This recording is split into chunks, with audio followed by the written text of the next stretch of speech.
know that freedom of speech is not about revolutions, not about throwing out your corrupt and authoritarian presidents. Freedom is a daily exercise, the daily choice of which side you are taking. And if you are neutral in the situation of injustice, you have chosen the side of the oppressor.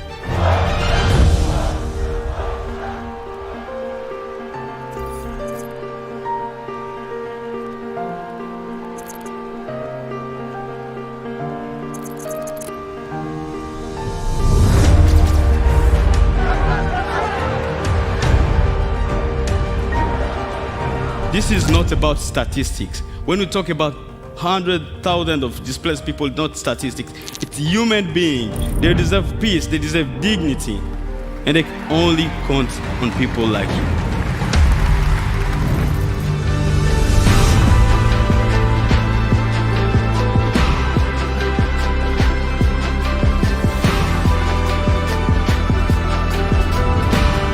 Human rights activists and dissidents in different parts of the world, they may often feel alone. And HRF is able to bring them together so that they see that the struggle is often a shared one.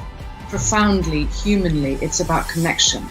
I need a community of people that have been tortured, have been behind bars, that their home was taken away from them. So I can go to them and I can ask them, I can seek their advice. We spend a lot of time discussing how we can practically make places safer, get people's stories out, fight the good fight.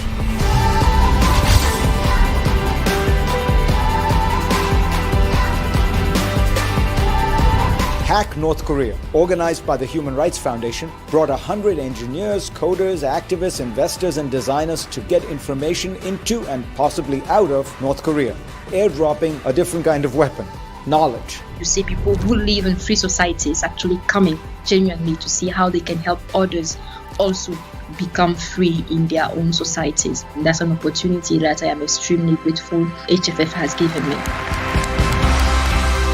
Our brain rewards us for extending our hands towards those in need. Perhaps the answer to the epidemic of anxiety and despair of our age is actually to extend our compassion. The future of freedom is the future of creativity, the future of our tools, the future of social impact, the future of positively affecting 1 billion people. HRF has become that support system you've been looking for a while. We're all connected. You are really fighting for humanity. Once we understand that, it's never us and them. It's all of us. HRF is this extraordinary universal knitting machine that knits us all together. What we're trying to do is link people throughout the world to know that they can have and make a difference. It's only when we choose to do this and put ourselves from empathy into compassion that we will actually be able to move the powers that be to do something similar.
Hello everyone, and welcome to day 2 of the 2020 Oslo Freedom Forum.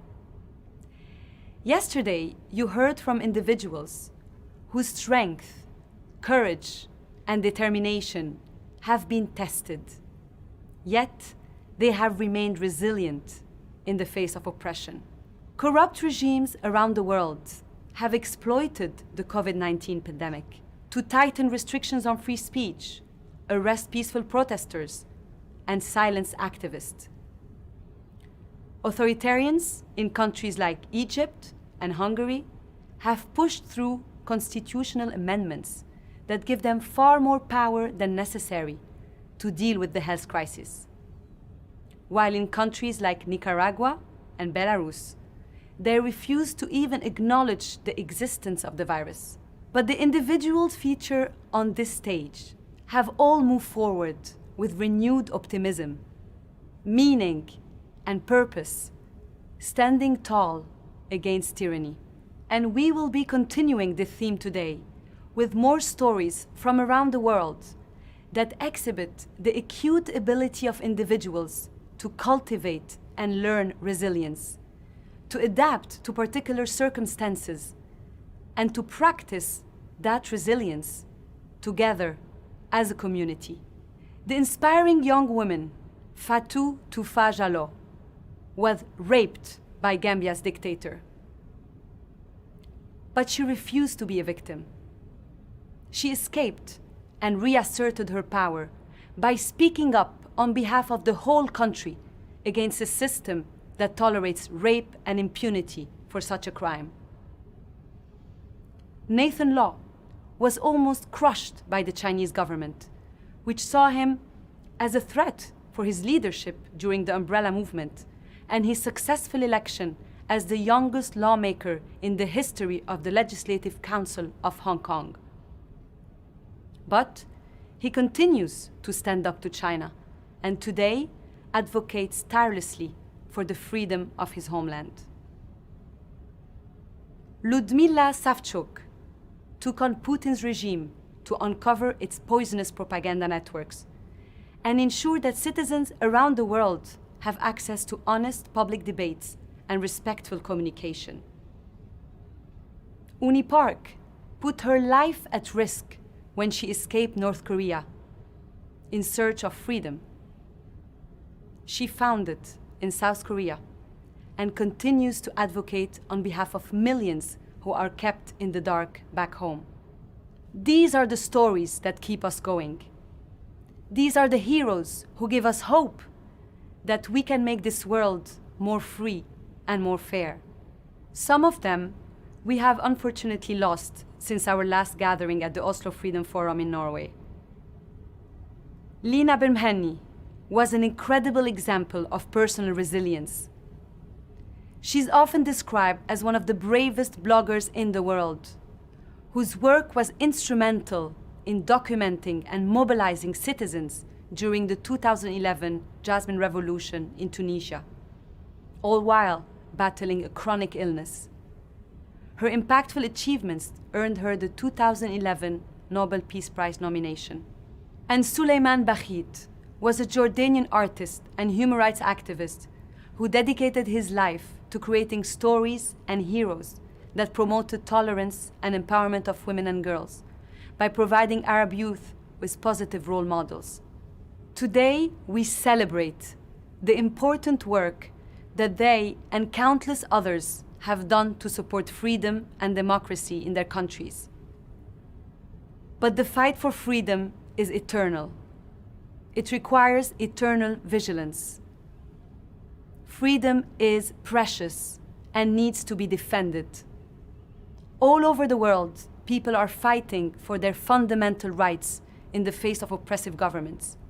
Even as technology changes, ushering in a new era of corruption, social engineering, and mass surveillance, activists and human rights defenders have found new ways to stand up to oppressors, using encrypted communications, digital currency, and new strategies of protest to combat ruthless dictatorships. In this critical moment for activism, we continue to recognize the courage and resilience of those who risk their lives every day doing this vital task. We hope you'll be inspired by today's speakers and that you'll find new ways of uniting for the common cause of democracy.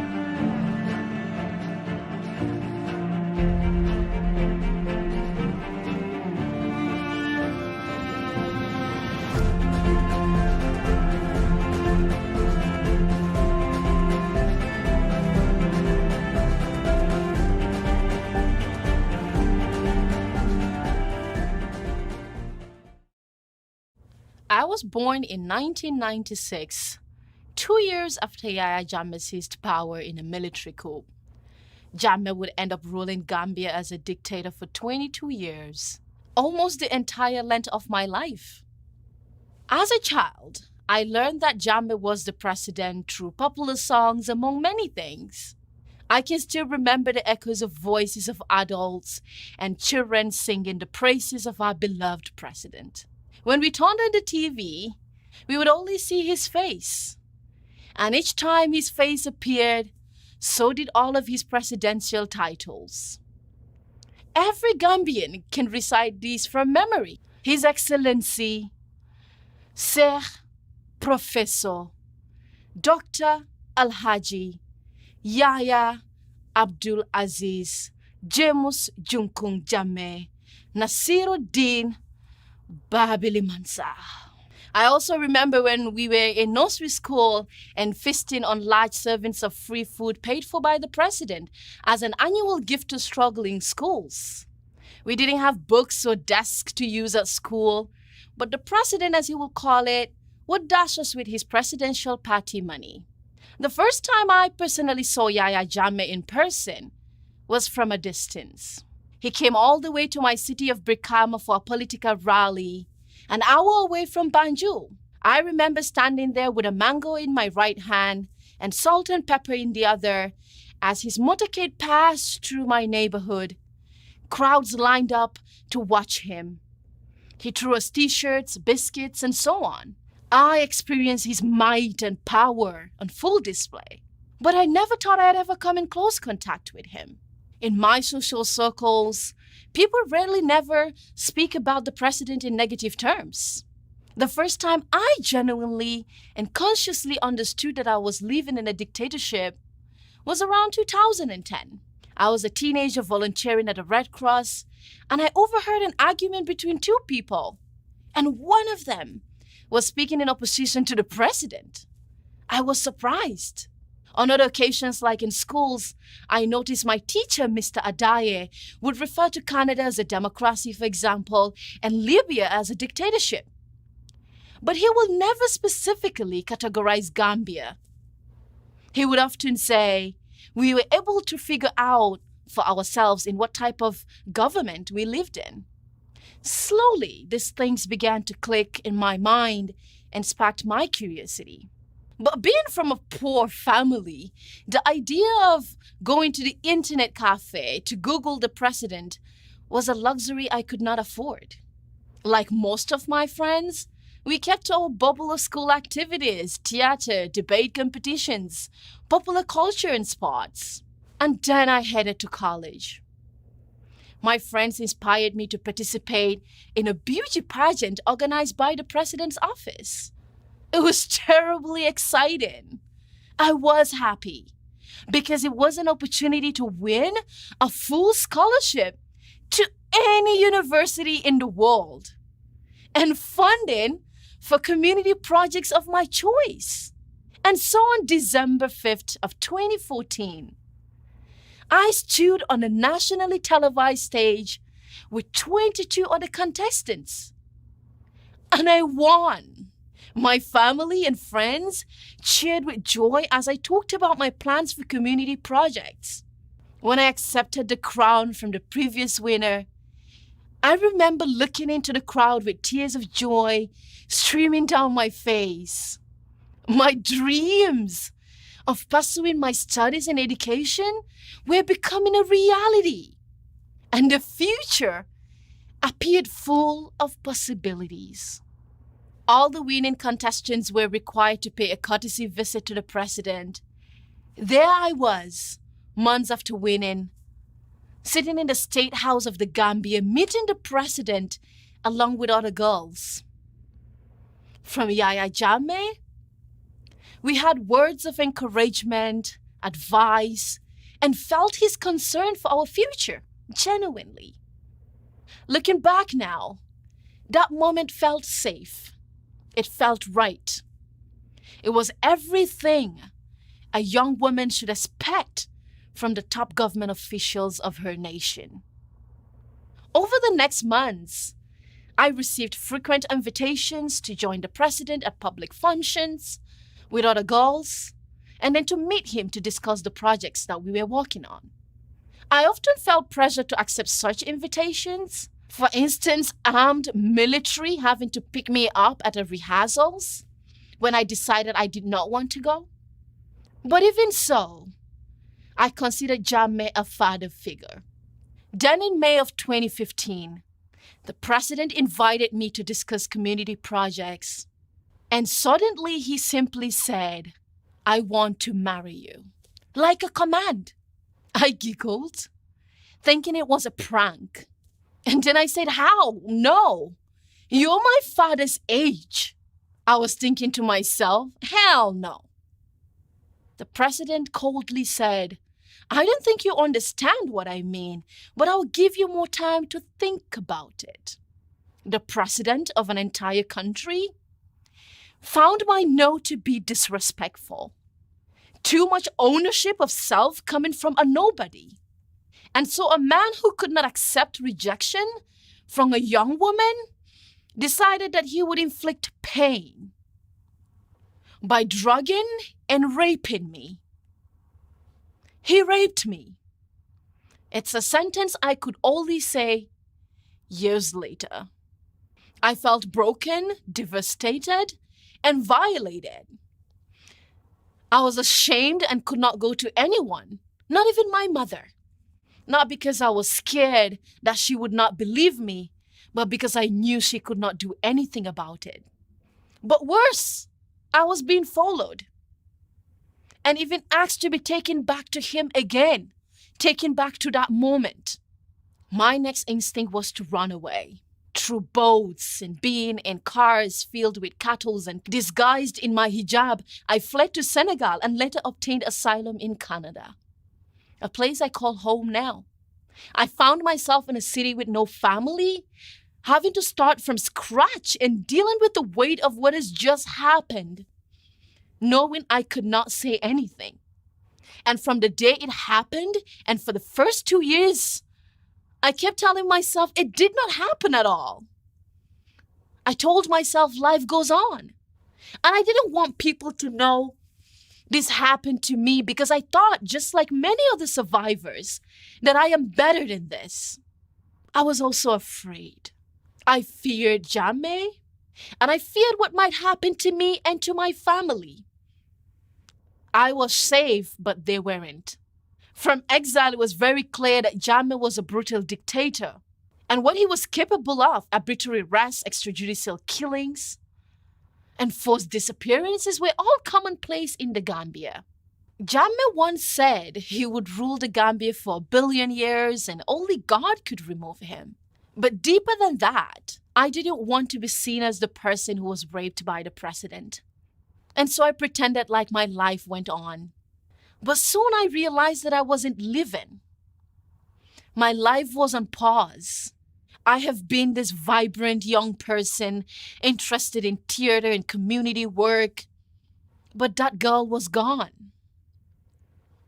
For some reason, I felt like I owed it to myself and the perpetrator to hide the story, to protect our little secret. When I decided to get help, I went to therapy. And I realized how important it is to talk to someone who can listen and not judge. That led me to so many questions. What does a survivor in Gambia do? If you cannot confide in your mom or your grandmother, how does that even work? Where do Gambian survivors, victims go to for help? I jumped on my computer to search for survivors in Gambia. I searched for articles and tried to find people who had shared their stories. I could not find a single person who had their face behind their stories. Not a single rape survivor in the Gambia that was visible. I remember sitting there and starting to ask myself these questions and staring at statistics from World Health Organization and United Nations. All of these statistics, but no actual human representation. I came across a few websites where people could go to anonymously share their stories. And there I read hundreds and hundreds of stories of sexual abuse survivors and stories that sounded familiar. Stories of abusive uncles and workplace harassment. I remember breaking down and saying, we are here, a lot of us, in a country of less than 2 million people. It was a life-changing moment for me, staring at the screen and realizing that if I were back in the Gambia and this happened to me, speaking out would not be an option, regardless of who my perpetrator was. This jolted me out of my previous mindset.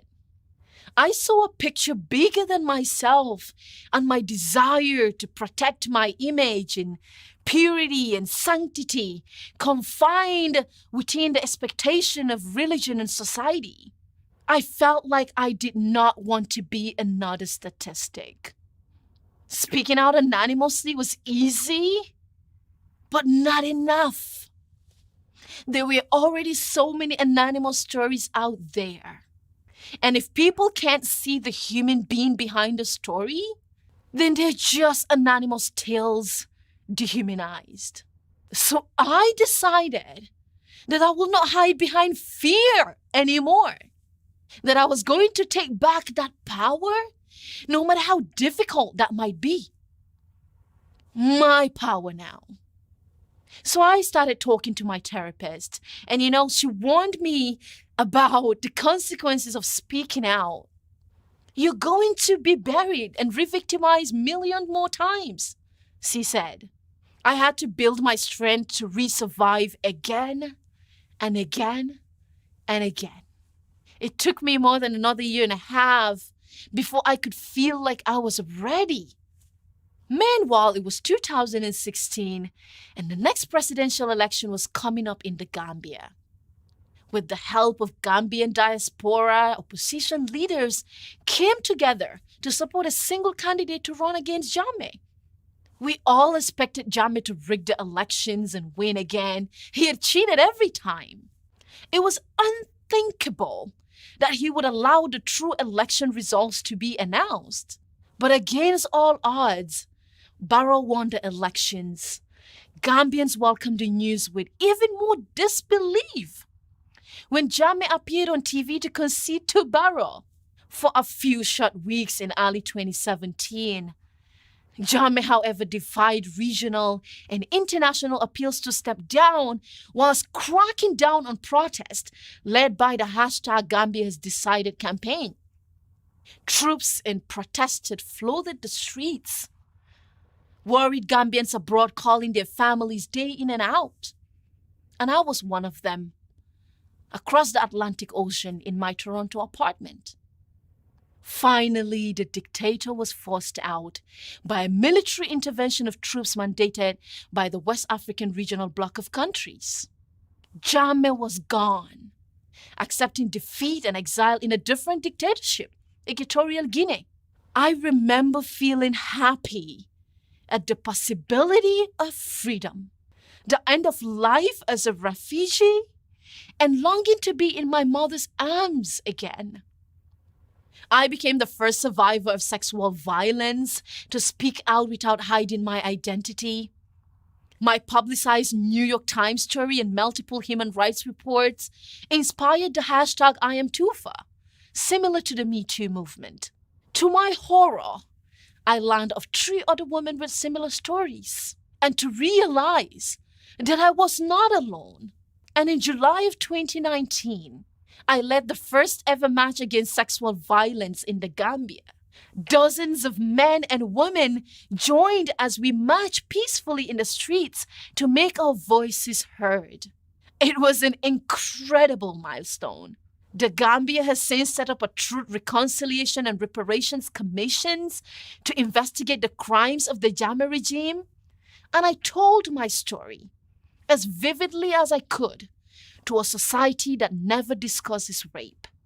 One of the things I realized in telling my story is that local languages in the Gambia don't have terms for rape or sexual violence. For example, when I asked my youngest sister if she knew how to say rape in Fuller, our language, she could only scratch her head. Literally, only my grandmother knew the words. And those words are rarely used, and when used, they sanitize sexual violence. The way to say someone raped me is to say someone robbed off of me, or someone fell on me. Sometimes a girl might speak up, but with this language, she will not be taken seriously. And many a times, the response is, get over it. Fall right back at him. This is how we express violations on women's bodies. Imagine me walking to my mom to say, he fell on me. The only thing that does is diminish what has happened to me. It completely erases my story. It turns assault into microaggressions. It also sounds so ridiculous. It could even be funny. Jammeh fell on me. You've seen his photos.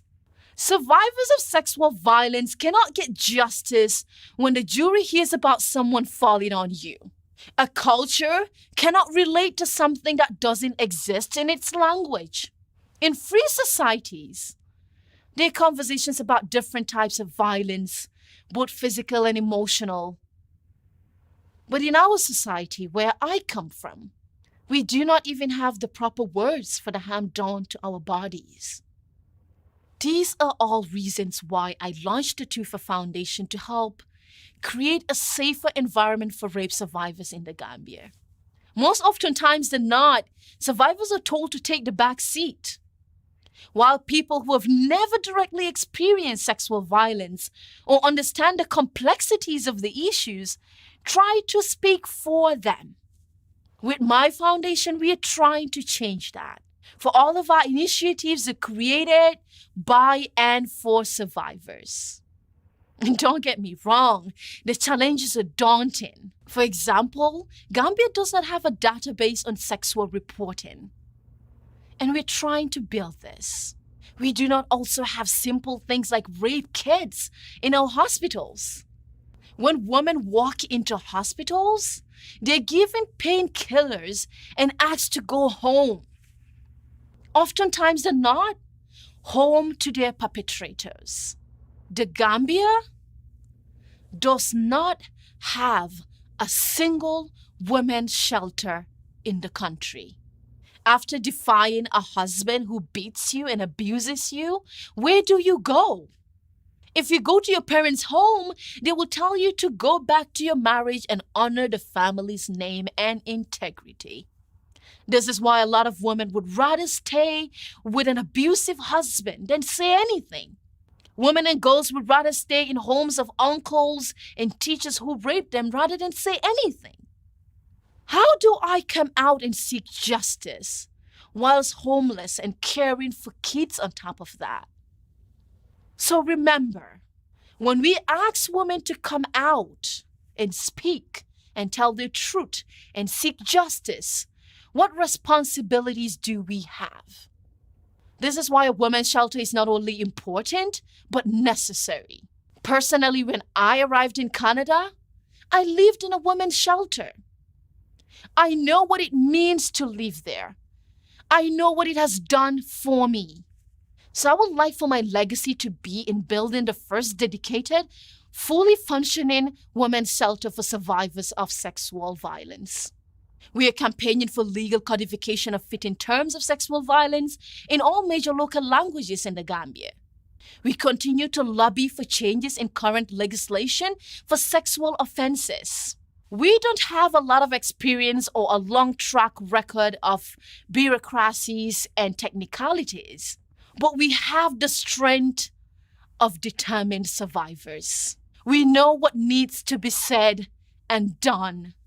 We know what is needed in order to accomplish this groundbreaking work. We invite you to join us. Thank you.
Когда оппозиционный деятель в России принимает решение нести какое-то послание миру, сообщить о какой-то проблеме, то он принимает очень сложное для себя решение, готов ли он потерять свой покой, здоровье и даже жизнь.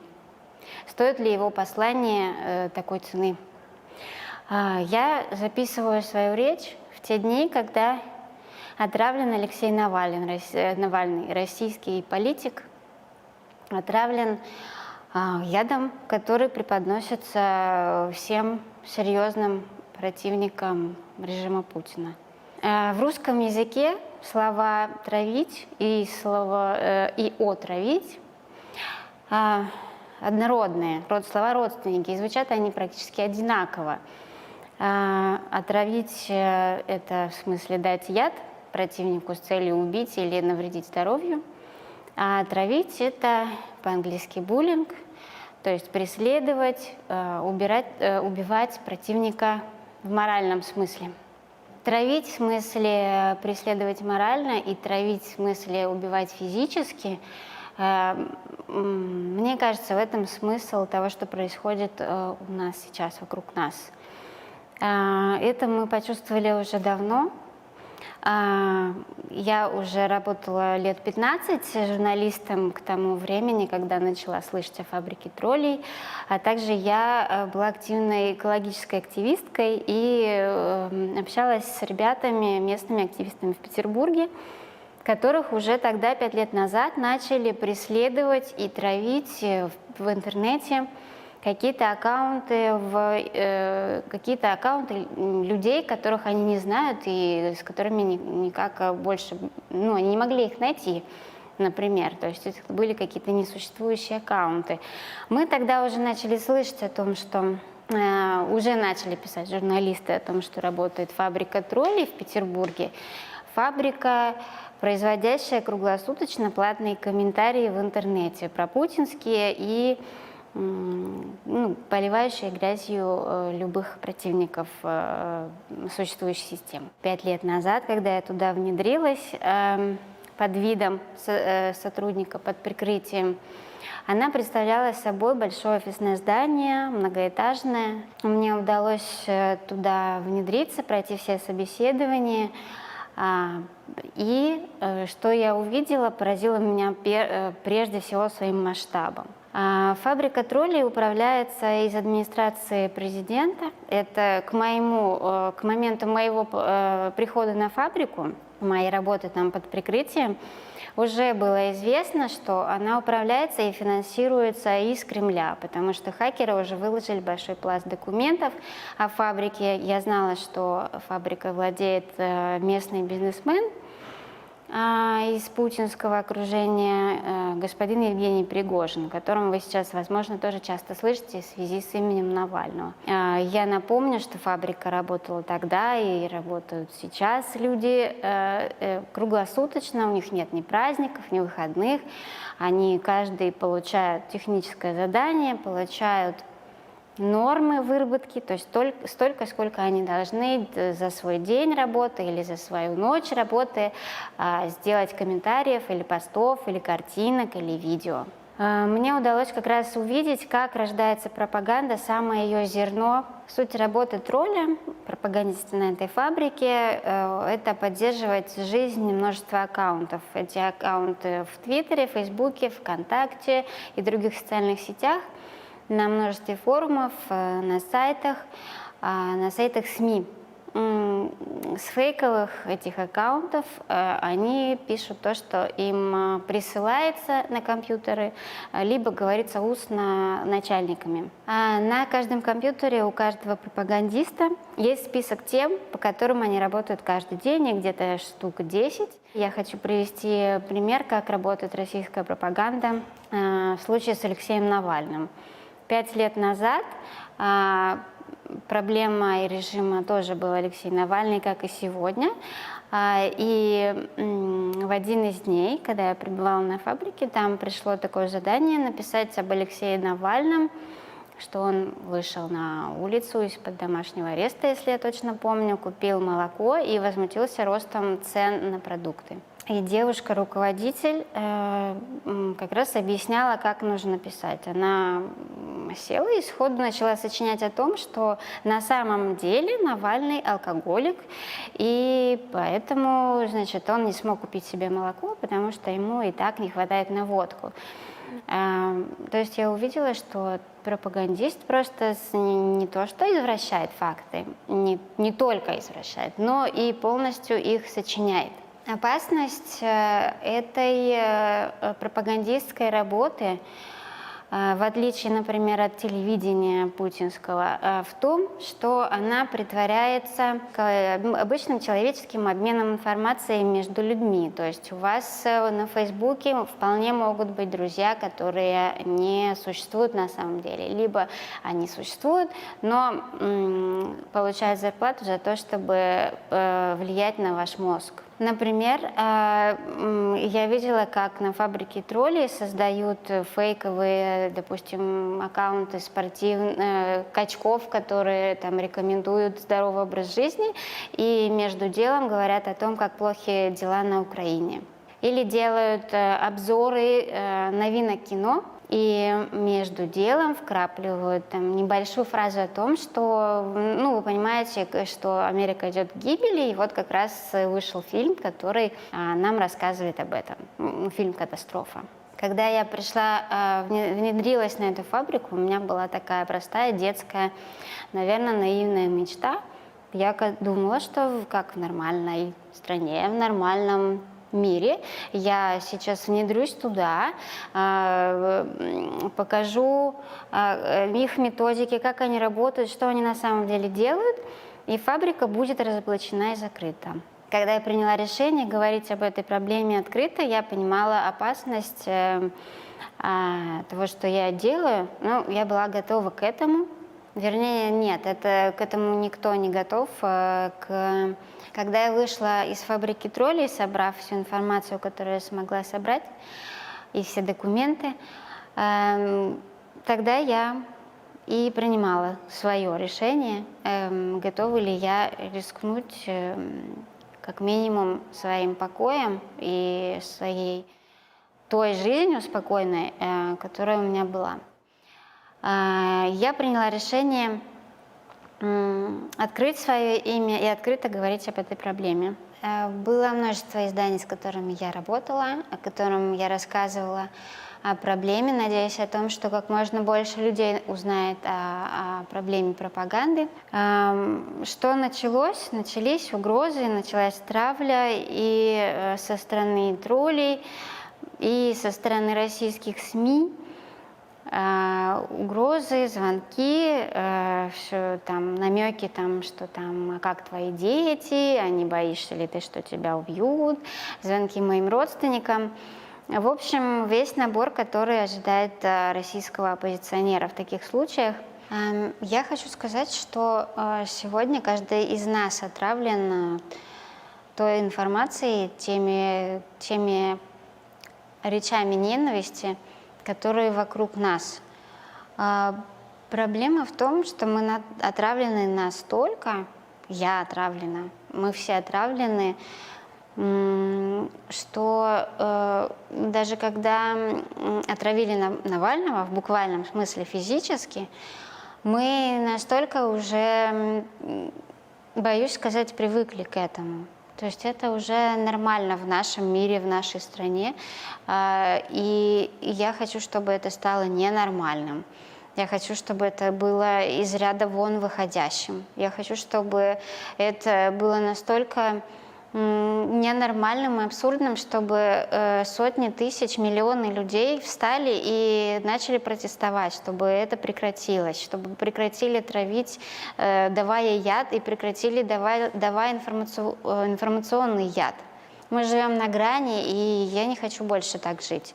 Я хочу, чтобы каждый из вас, сидя, вы сидите на стуле, на диване, вы как-то смотрите конференцию, я хочу, чтобы вы задумались о своем месте. Мы так ненадолго, на самом деле, приходим в этот мир, и я не хочу, чтобы мы были отравлены или производили травлю друг другу. Я хочу, чтобы мы делали этот мир немножечко лучше.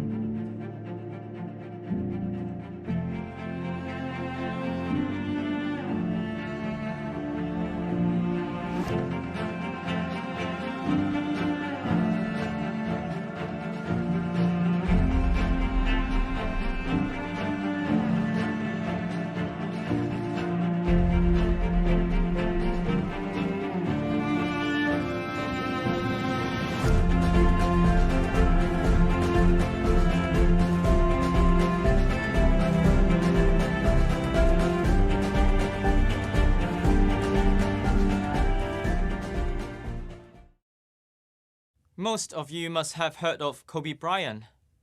Maybe you are a fan of him. He was such a successful athlete and leader. He was once asked by a reporter about his success, and Kobe Bryant replied, "Have you seen Los Angeles at 4 a.m.? It became one of his well-known quotations. He woke up very early and started training. That's why he was so successful. For me, of course, I've never seen 4 a.m. LA, but I've seen the hearts of Hong Kong at 4 a.m.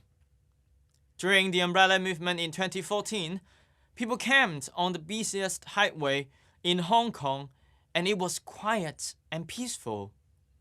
I was there at 1 a.m., 2 a.m., 3 a.m., 4 a.m. I was there.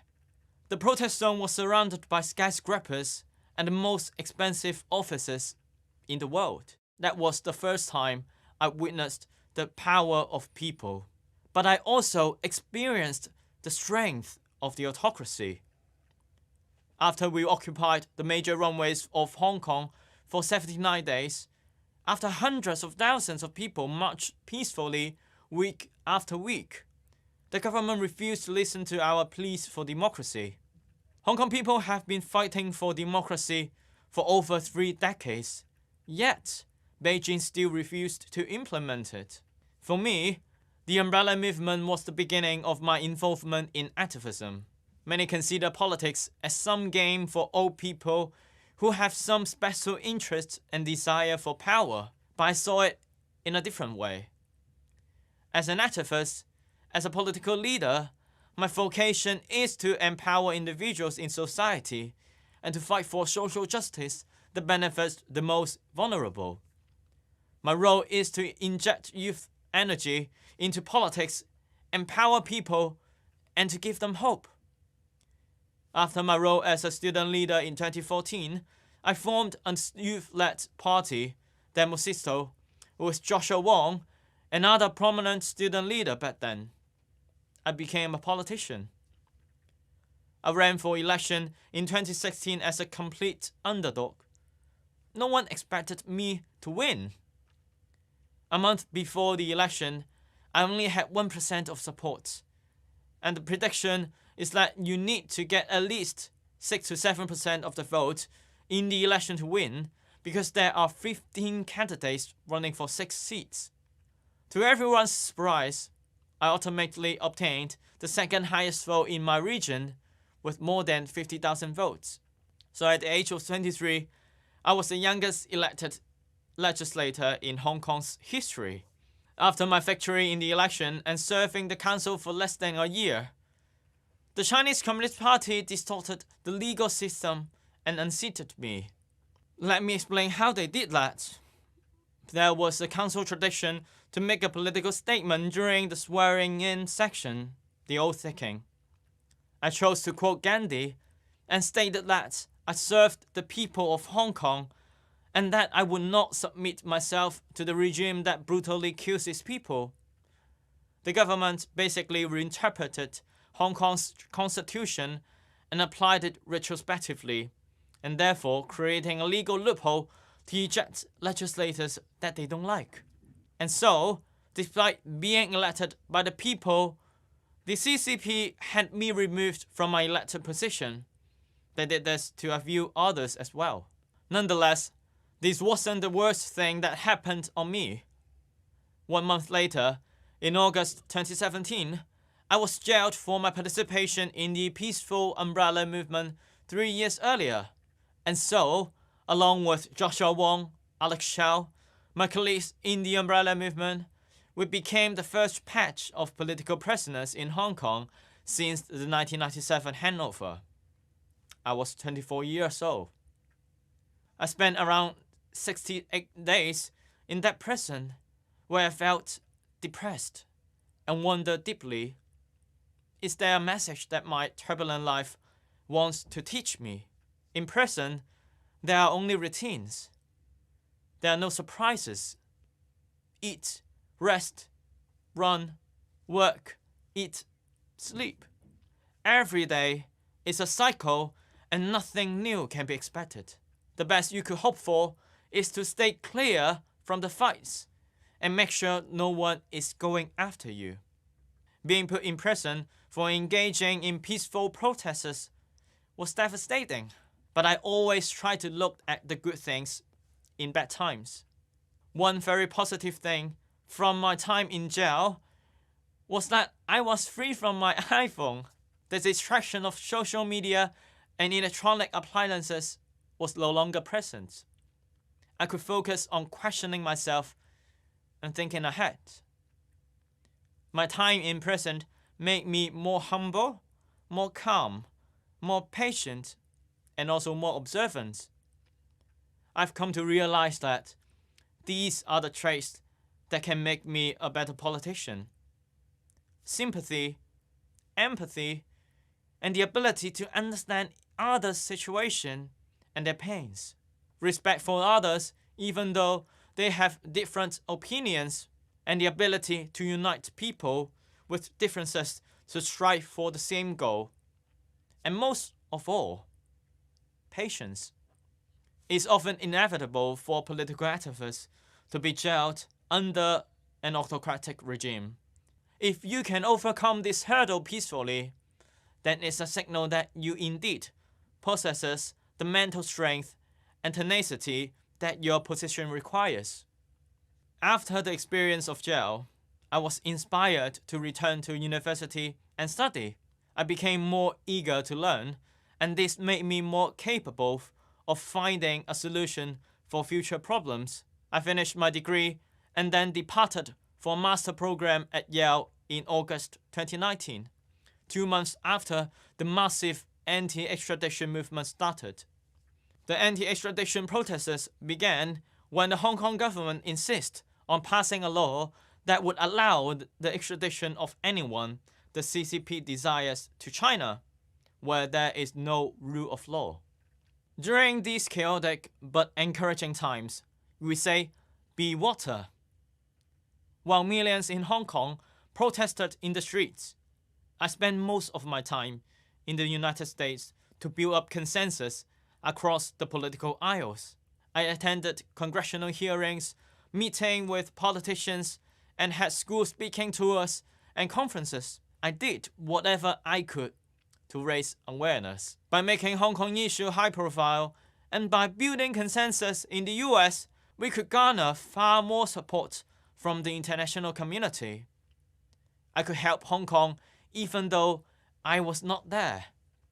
Since the beginning of last year's protest movement, more than 9,000 people were arrested, and hundreds of them are facing many years in prison. The prospect is horrifying. I felt a duty to speak up for them, to be the voice of the unheard.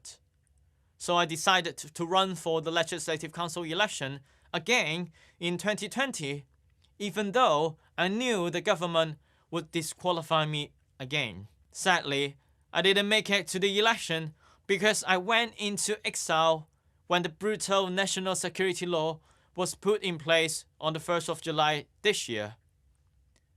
Beijing says that the law is a gift to Hong Kong, but it's really the poison from the devil. The law allows Beijing to prosecute Hong Kong dissidents at their will and morph the whole legal system of Hong Kong into the Chinese shape, with a lack of judicial independence and fairness. If I were staying in Hong Kong under the law, I would face up to the life imprisonment or even extradition to mainland China. That's why I went into life in exile. Not long ago, Chinese state media announced that I am a wanted fugitive under the national security law just because I encouraged the world to hold Chinese Communist Party accountable, to pressure them to eliminate the human rights violation in their country. For the time being, I have no way back. I have severed my ties with my families in order to protect them. My heart is broken. I'm not in my home, the place that I grew up in, and I've said a seemingly eternal goodbye to all the things that I treasure and love on the ground. But I have no regrets. There are always personal sacrifices on the road to justice. The important thing is to have a clear objective and not to feel defeated when in the face of difficult odds. I still become very emotional when I talk about Hong Kong protests. It's inspiring and encouraging, but many people have suffered. So many of us in this struggle against the CCP live under the identity of Hong Kongers because we can feel each other. We feel the pain when a Hong Kong protester gets shot. We feel the pain when a Hong Kong protester gets sentenced for years and their families are crying. We feel the pain when a Hong Kong protester is feeling hopeless and jumps off a roof. The sense of community and unity makes us stronger. It makes us more than one individual, and it also makes life heavier, adding more weight on our shoulders because we are no longer walking for ourselves, but for a belief and faith that many of our fellow people share. I hope you, wherever you're watching from, can stand with us too, can walk with us and support our movement. Until the dawn arrives and the sunlight penetrates the heavy dark clouds above all of us. Please share all the news you see about Hong Kong, whether it's on Twitter, on Facebook, on Instagram. Please help us amplify our voices. Please boycott all Chinese software that surveil you and import authoritarianism into your country. Stop using TikTok, stop using Zoom, stop using WeChat, stop using Alibaba.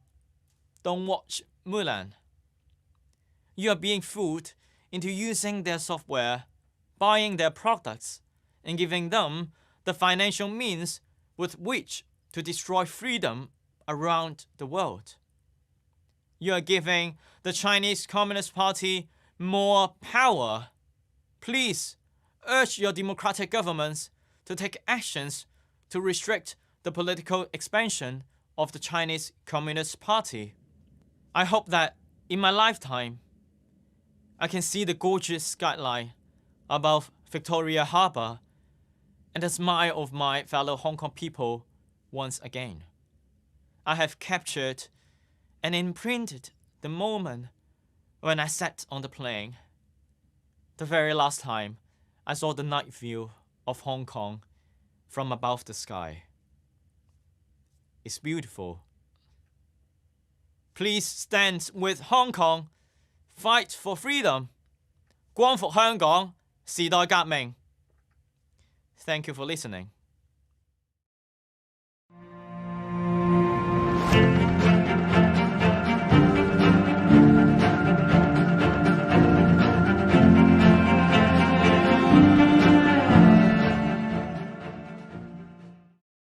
Hi, my name's Brian Fogel.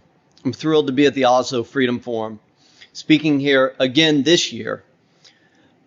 Last year, I came to speak about my journey in making Icarus, the Academy Award-winning documentary of 2018 that blew the lid off of Russia's decades-long doping program. In the film, Gregory Rodchenkov, who was the WADA lab director behind doping dozens of Russian athletes, fled to the United States, seeking protection by the US government against Putin's regime. At the Oslo Freedom Forum, I spoke about that journey of protecting Gregory and bringing the film forward to the world. This year, I'm very proud to be releasing The Dissident. The Dissident focuses on the untold story of the murder of Washington Post and Saudi journalist Jamal Khashoggi on October 2nd, 2018 at the Saudi consulate of Istanbul. The making of this film was quite a journey. And as I set out on this journey, Thor Halvorsen and I met, and I realized that my goals as a filmmaker and the goals of the Human Rights Foundation were aligned. I wanted to tell stories of truth and seek justice for those that were oppressed, and the Human Rights Foundation sought to tell those same stories. Thor and I locked forces and produced The Dissident together, which will release globally in December of this year. I'm thrilled to be able to show you guys the trailer to the film today and also speak upon my journey of making this film. What came to me very early after the murder of Jamal was that there was a false narrative being painted of Jamal by the Saudi government in which the United States and other countries were also complicit. What was coming forward in the media was that Jamal Khashoggi was a Muslim Brotherhood, that he was a terrorist sympathizer, that he was essentially a threat to Saudi Arabia and deserved to be assassinated. As I dug into this story, I found that nothing could be further from the truth. Jamal was a journalist. Jamal sought freedom of press and freedom of speech in his country. And Jamal was active in exposing what Saudi Arabia had been doing on Twitter, which is essentially creating tens of thousands of false accounts to push forward MBS's Vision 2020 and false objective for the country. In working on this project, I came across Omar Abdulaziz, who today has been awarded the Václav Havel Prize. I know I am mispronouncing that. I apologize. For his work in exposing Saudi's takeover of Twitter within their country. Along this journey, I came to understand that freedom of speech and expression is in constant jeopardy in countries such as Saudi Arabia, and I felt compelled to bring this narrative and this film to light. Along the journey, I worked with Hatice Cengiz, Jamal's fiancée, who he sought to marry as he entered the consulate on that fateful day. I worked with Agnes Callamard, the UN Special Rapporteur, who investigated the crime for the United Nations, which has still failed to seek any justice in his murder or bring forward any charges against Saudi Arabia. I worked with the Washington Post and their journalists who had covered this story so boldly. And perhaps most importantly, I worked with the Turkish investigators and prosecutors who have relentlessly sought justice for Jamal's murder. In so doing, they provided me with the transcript of Jamal's crime, which have not been released to the world, and they provided me with their police footage and other evidence regarding the murder. It's my hope that justice will one day come for Jamal.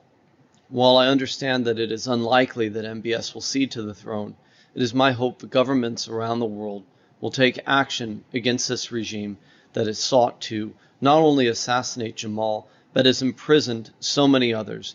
There are women sitting in prisons in Saudi Arabia, such as Lujan Hatul. There have been other assassination attempts made on Saudi dissidents around the globe. And this sort of action must be stopped. What is at stake here is freedom of speech and press. And it's my hope that the dissident will bring this story forward to the world and allow leaders, as they attend the G20 in November, understand that they are doing business with a murderer. I hope that this film can change the public perception and also shine a brighter light on the crimes against humanity that are taking place in Saudi Arabia. My name is Hatice Cengiz. I am addressing you as a victim. A title forced on me after the brutal murder of my Jamal. Jamal Khashoggi, prominent Saudi journalist and Washington Post columnist, has gone missing after visiting his country's consulate in Istanbul. He was last seen entering Saudi Arabia's consulate seeking paperwork to marry his fiancée. His fiancée saw him go in at 1 p.m. and was still waiting for him at 1 a.m. Buhar olup uçmadı. Saudi Arabia now suddenly is admitting that Khashoggi did die inside that building. Cemal Kaşıkçı alelade bir şekilde öldürülmemiştir. The government treated me as if I shot the king. We knew that they would try to sweep the whole thing under the rug. Is it true that Turkish intelligence obtained audio recordings of Khashoggi's murder? I know why Jamal was killed. It's because of me.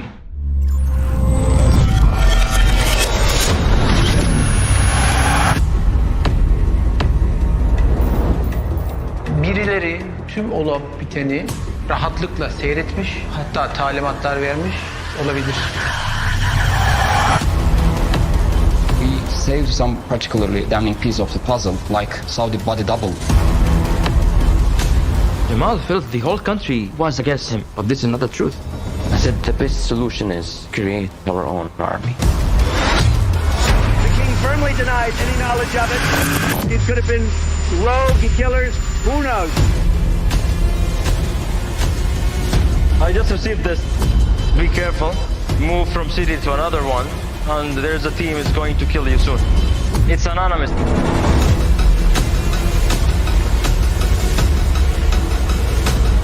He has to be killed in a way that will send message to everyone else. Because if you kill Jamal with his status, who else you cannot kill? You can kill everyone.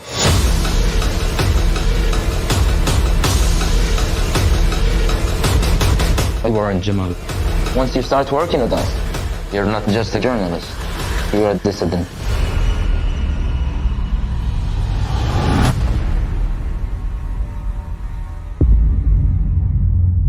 What do you know about the beast?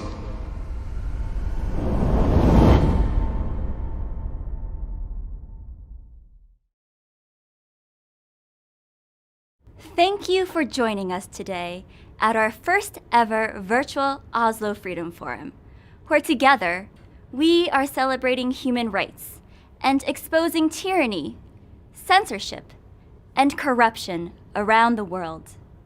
We are expanding freedom and unleashing human potential across the globe. Together, we are resilient. We will now have a short intermission break. Please take this time to grab a quick snack, stretch your legs, and to get ready for more exciting and inspiring talks. During intermission, we will be airing a few videos featuring the Human Rights Foundation's impactful programs. The first video we will be sharing is of our Hong Kong desk. Hong Kongers are facing a very difficult and dangerous time as the Chinese government continues to utilize various tools from its authoritarian toolbox to suppress their voices and to encroach on their freedoms. For more than 2 decades, ever since Hong Kong was handed back to China in 1997, the people of Hong Kong have urged the international community to pay more attention to the Chinese government's tightening control on their city. Our Hong Kong desk is a project that aims to raise further awareness of the Hong Kong government's and the Chinese government's suppression of civil liberties and human rights violations. We have advocated on behalf of political prisoners in the city, as well as highlighted police brutality in our international advocacy programs. We have utilized social media and written high-impact op-eds to keep the Hong Kongers' struggle for democracy in the global spotlight. Through various forms of international advocacy and by producing impactful research and reports, we remain committed to holding all perpetrators of human rights abuses accountable. Historically, Hong Kong has long been seen as the gateway of Asia to the world. What is happening right now in Hong Kong has global implications, which makes it even more important that we must stand with those in Hong Kong fighting for their freedoms. Will you join us?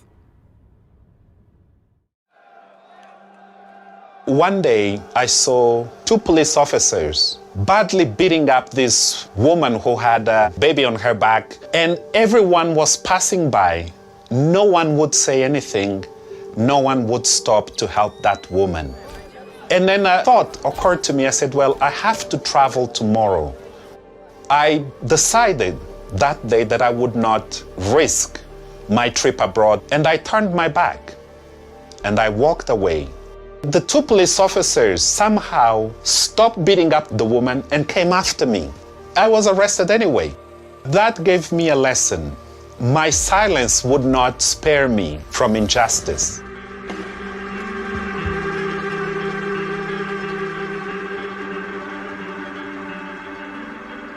My name is Rafael Marques de Moraes. I'm an Angolan citizen, journalist, and human rights defender.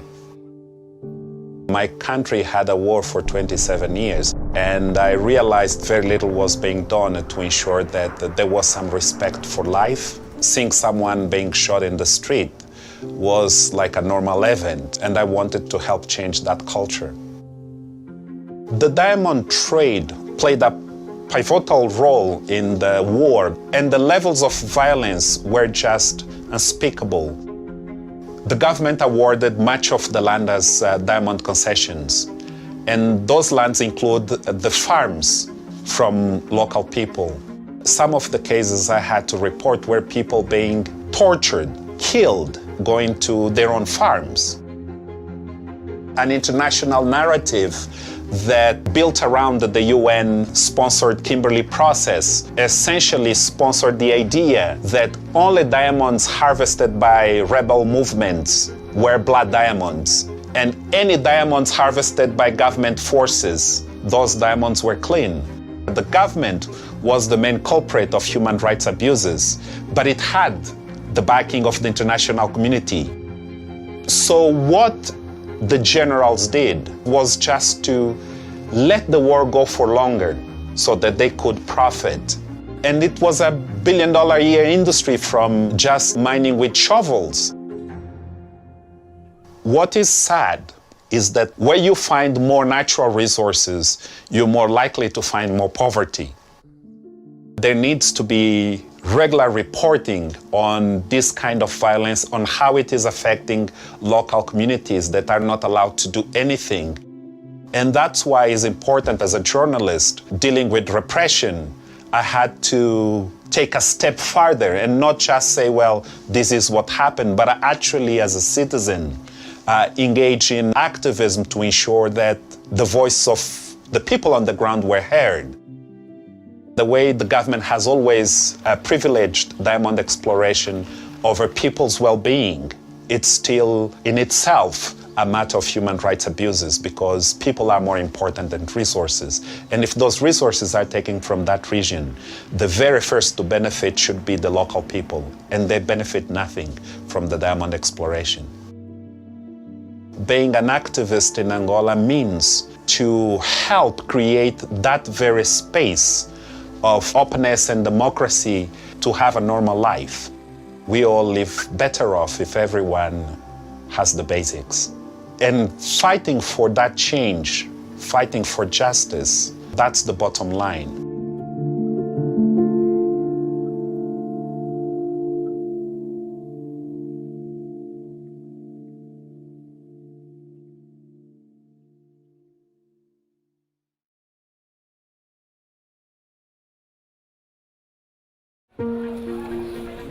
When I was there living in China in August 2016, they asked all of the population to attend a free body check test.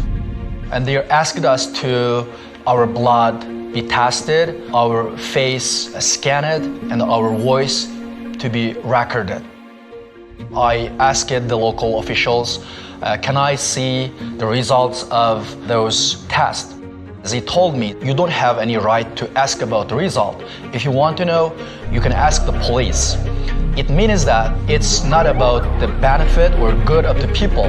It's being used for some untold purpose of the Chinese government.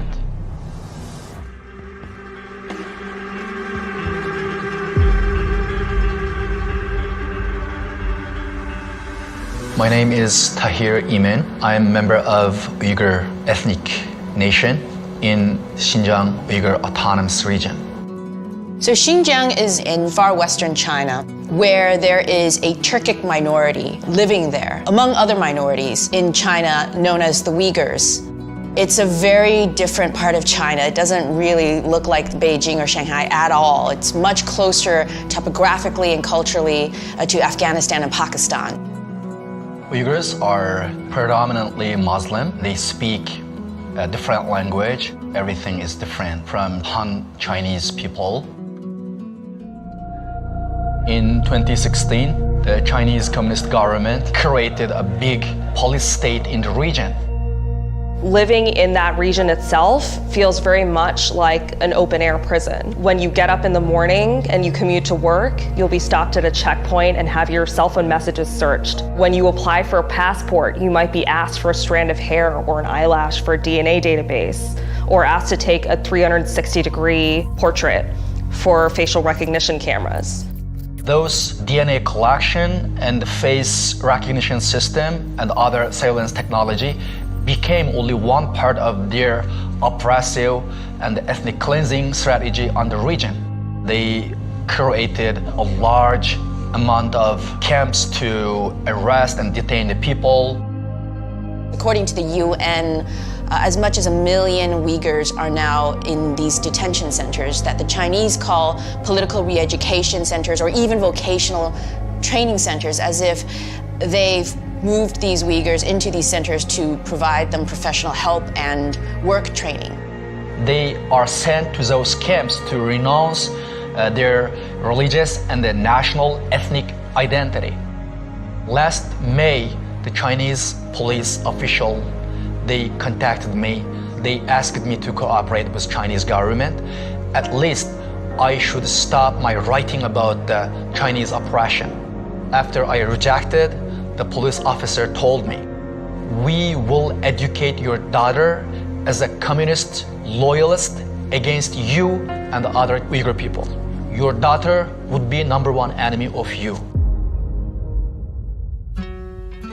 We've seen journalists writing about it. We've seen organizations like Human Rights Watch, independent researchers out of Australia, Germany, the United States.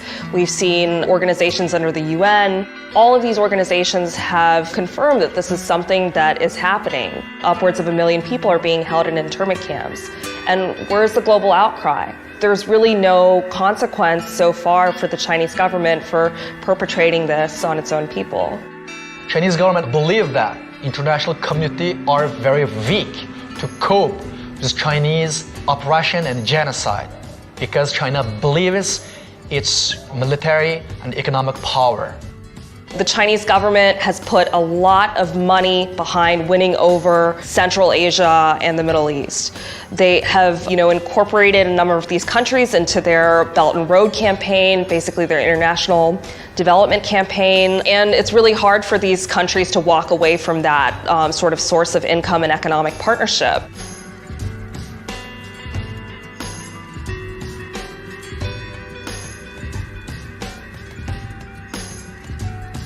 A lot of these projects are funded because a Chinese bank is offering the loan. So you have this situation where all the money eventually goes back to China and all the leverage is with China. Some countries are starting to realize that this is not the best deal. There are real benefits, but they also have to weigh it against the political influence China might be able to have in terms of leverage. This is about a very powerful government that has a stated ambition to essentially reprogram and wipe out a practice of a religion and a culture within its borders. States certainly won't stand up against China on things such as what's happening in Xinjiang. People have to put pressure on their politicians, whether it's Americans in the United States or any country. People have to care and say, this is not okay.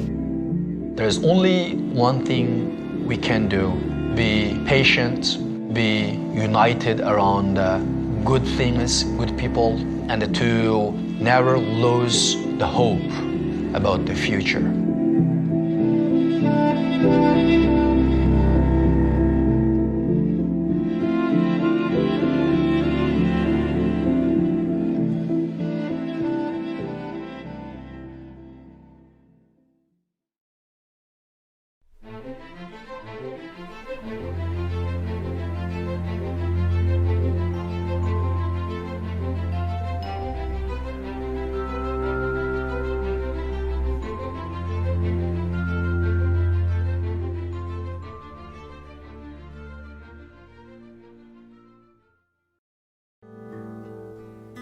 In Vietnam, we have to ask the permission from the government before we do anything. The censorship system abused their power to threaten artists, to silence them.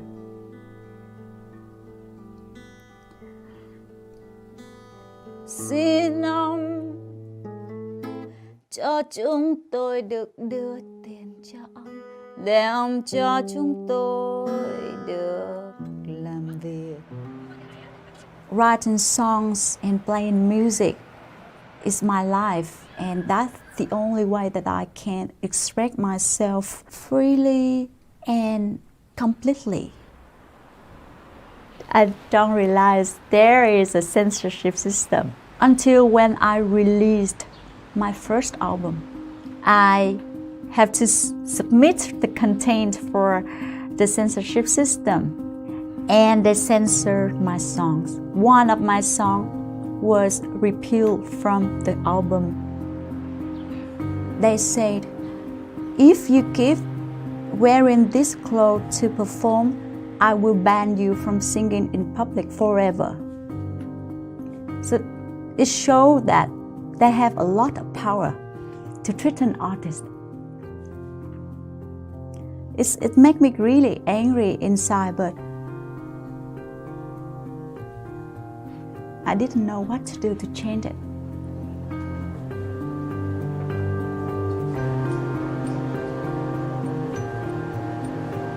A friend of mine just gave me an idea. He told me, if you want to change the censorship system, why don't you nominate yourself for the National Assembly election as a candidate independent from the Communist Party? 2 weeks after my nomination, the police came to raid my concerts, and they published the news on their magazine to let people know that I am banned from singing in public. Since that until now, no one dared to invite me to sing in Vietnam.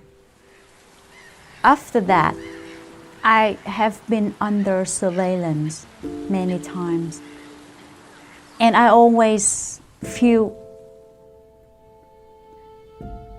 not safe when I go out. When I run for the election with the arm that I can change the censorship system and I can raise the awareness for people about the political participation rights. I keep wondering myself, why artists need to censor? Why art and music, which is no harm, need censored? I always think artists have a mission with their society, that is raising the awareness.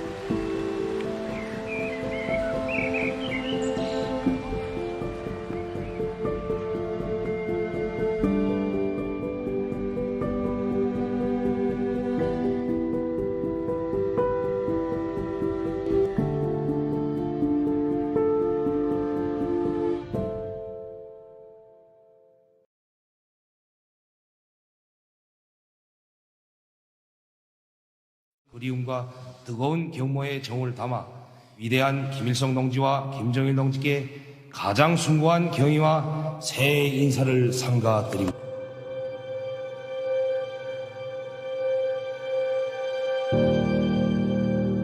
There's a new and unconventional effort to get information into North Korea by sneaking information into the country on USB drives. Human rights activists are now collecting old USB sticks, urging people to donate their old flash drives by popping them in these slots. Pack it with information, whether it's Wikipedia, movies, TV shows, ebooks, in a bid, obviously, to undermine the regime's lies and propaganda, which it feeds to its own people every single day. To open up their eyes to the fact that there is a world outside what they've been led to believe. And if you think about it, that is very dangerous for Kim Jong-un, because if people get a sense that the image of America that he has carefully painted for them is false, he could have huge problems.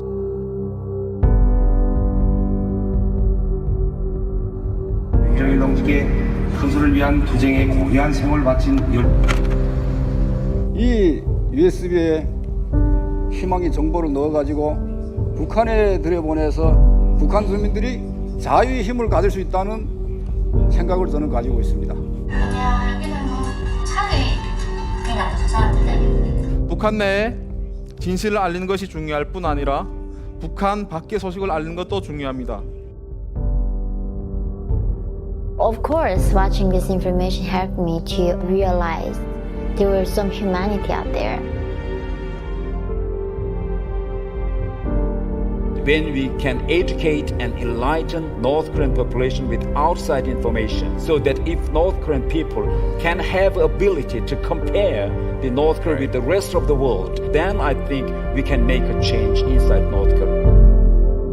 Often people think changing the world is something grand, you gotta do so many things. But it can just simply starting by giving away flash drive you have. Because someone right now in North Korea can see outside information and dream of the world. Please join us. Let's unite for the freedom of North Koreans.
Have you ever risked your life to achieve your dream?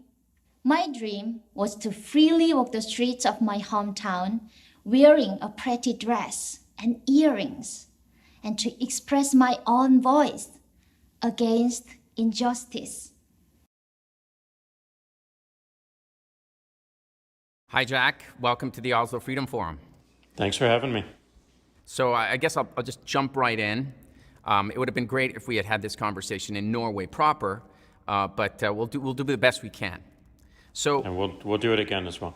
Oh, excellent, excellent. So this way you can meet some of the very activists that, because of Twitter, have a voice. Twitter is such a positive tool for pro-democracy activists that are under authoritarian regimes, regimes where freedom of expression does not exist, regimes where there is no equivalent of a public square, where censorship and repression allow a stifling of all kinds of political speech. And Twitter has changed all this. Twitter has essentially permitted people who otherwise would not have had a voice to open up a national conversation in places where, sometimes they do it in their own name, sometimes it's pseudonymous, sometimes it's anonymous. It is truly an awesome responsibility that Twitter has allowed this to occur, that this exists. Now, we are very critical of Twitter sometimes. People, they pile on Twitter, but we don't really know what's going on behind the scenes. And again, I stress the awesome responsibility of carrying the world's conversation is something that is definitely worthy of admiration. Now, what do we not know? What's it like on the inside? Well, I think one of the most beautiful things about Twitter is that we have created it with the people that are using it every step along the way from the very beginning. We started with a very simple idea, which is something we wanted to see and we wanted to use in the world. But as we gave it out to more and more people, they made it their own.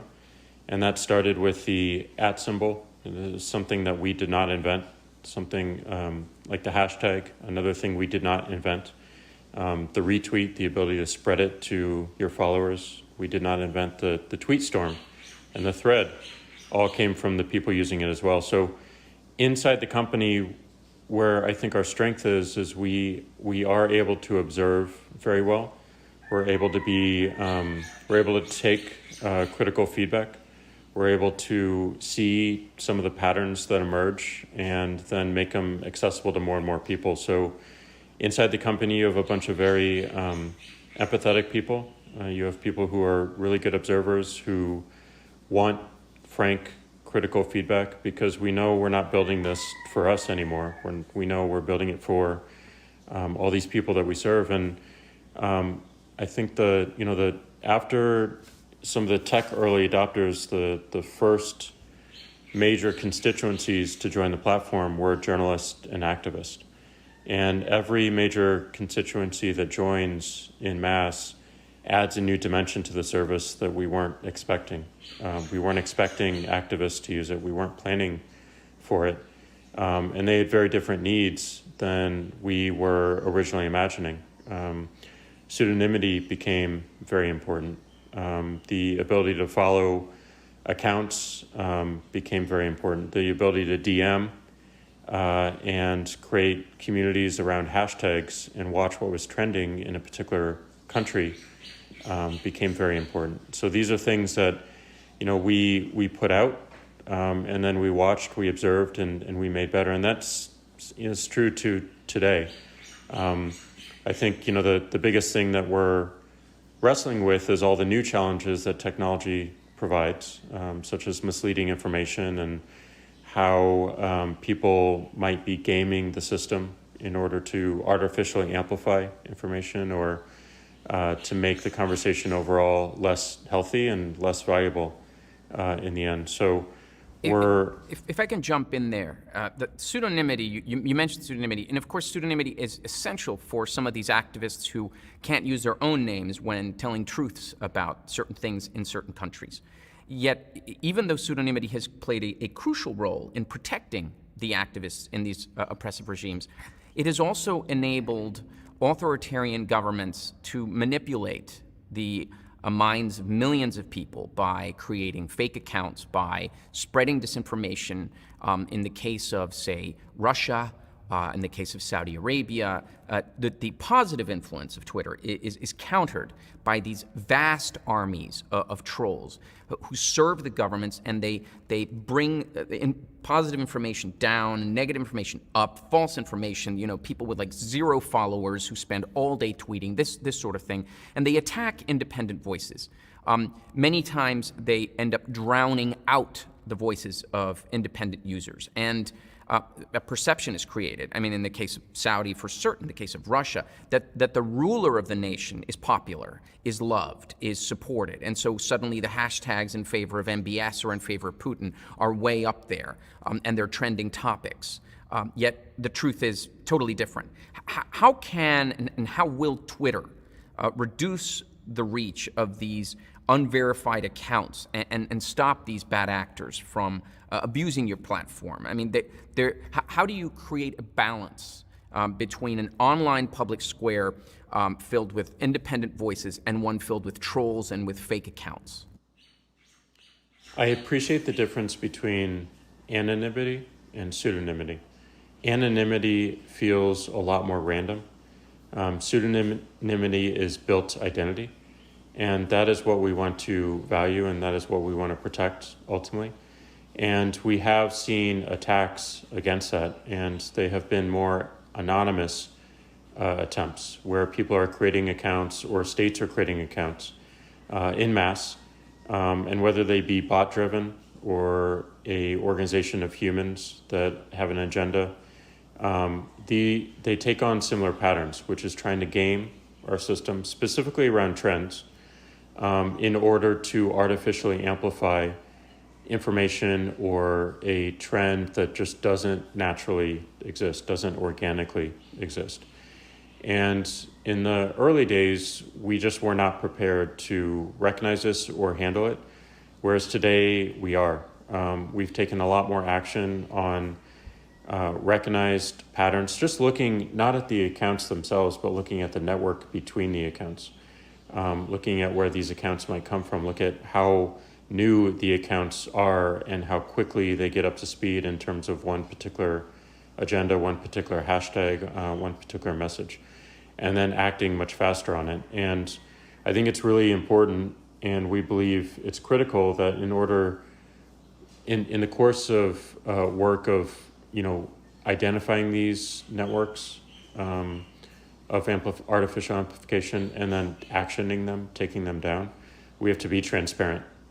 We have to be open with what we found, what we did, and what we're looking for in the future. And each one of these comes with a risk as we disclose it, because as you disclose some of these risks, you're also showing some of the holes in your system and showing how others might be able to take advantage of it in the future. But we've gotten much better at staying steps ahead of some of these attacks. So that's one, is just looking at the network. Another is looking at the incentives of the product, looking at the product surfaces themselves, and are they still serving the original intent? Trending topics, for instance, has been an area that people have focused on, both in terms of seeing what's happening in the world and seeing what's happening within their community and their country, but also as a vector for attack and a vector to influence and shift minds. And there's certainly a lot we can do to recognize what's happening within that network, but there's a lot more we can do to make the product a lot better, to add more context, to show more of the connections, to enable people to drill down further so they can see what's really happening. And then, of course, labeling of both accounts and tweets. As we have credible information to determine whether this account might be state-owned or state-associated, whether these accounts might be new, whether they might be controlled by an API endpoint or a bot versus someone on their phone who's opening their phone with a biometric.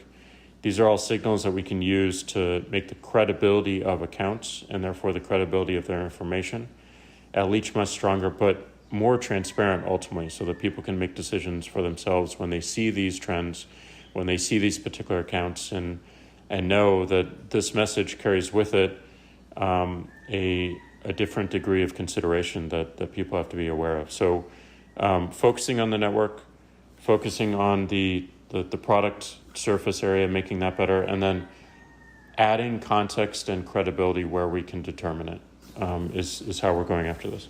It's excellent that Twitter is taking this seriously, because for some of these governments, control of the flow of information, control of propaganda, the use of disinformation and misinformation is an absolute existential subject for them. If they lose control of that, they could lose control of their country, and they're literally lose control of the government. If we take the Saudi example, they've taken it so seriously that they put spies inside the Twitter machine. They had engineers hired by Twitter who they had essentially propped up and placed there.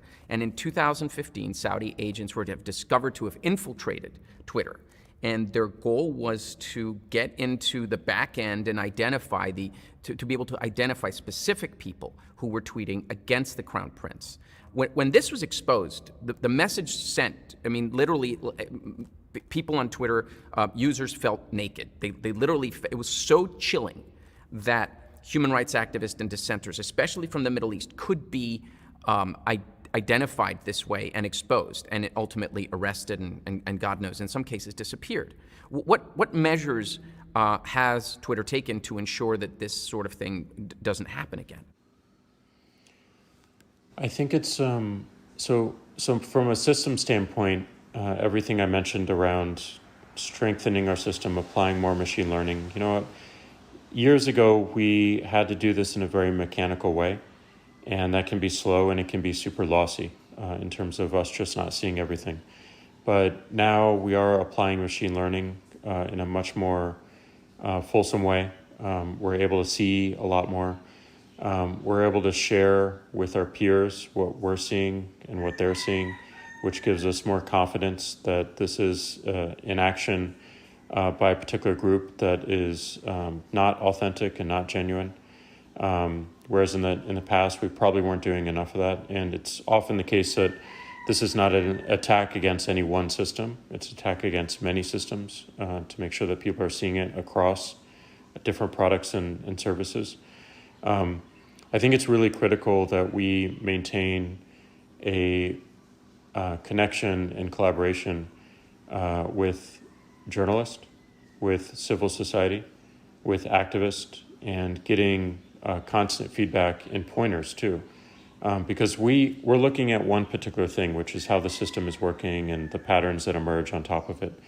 But if we don't hear the other side, if we don't hear the questions, if we don't hear the dangers, if we don't hear the critique, we're going to miss some of the things that would be important to address and to figure out and to acknowledge.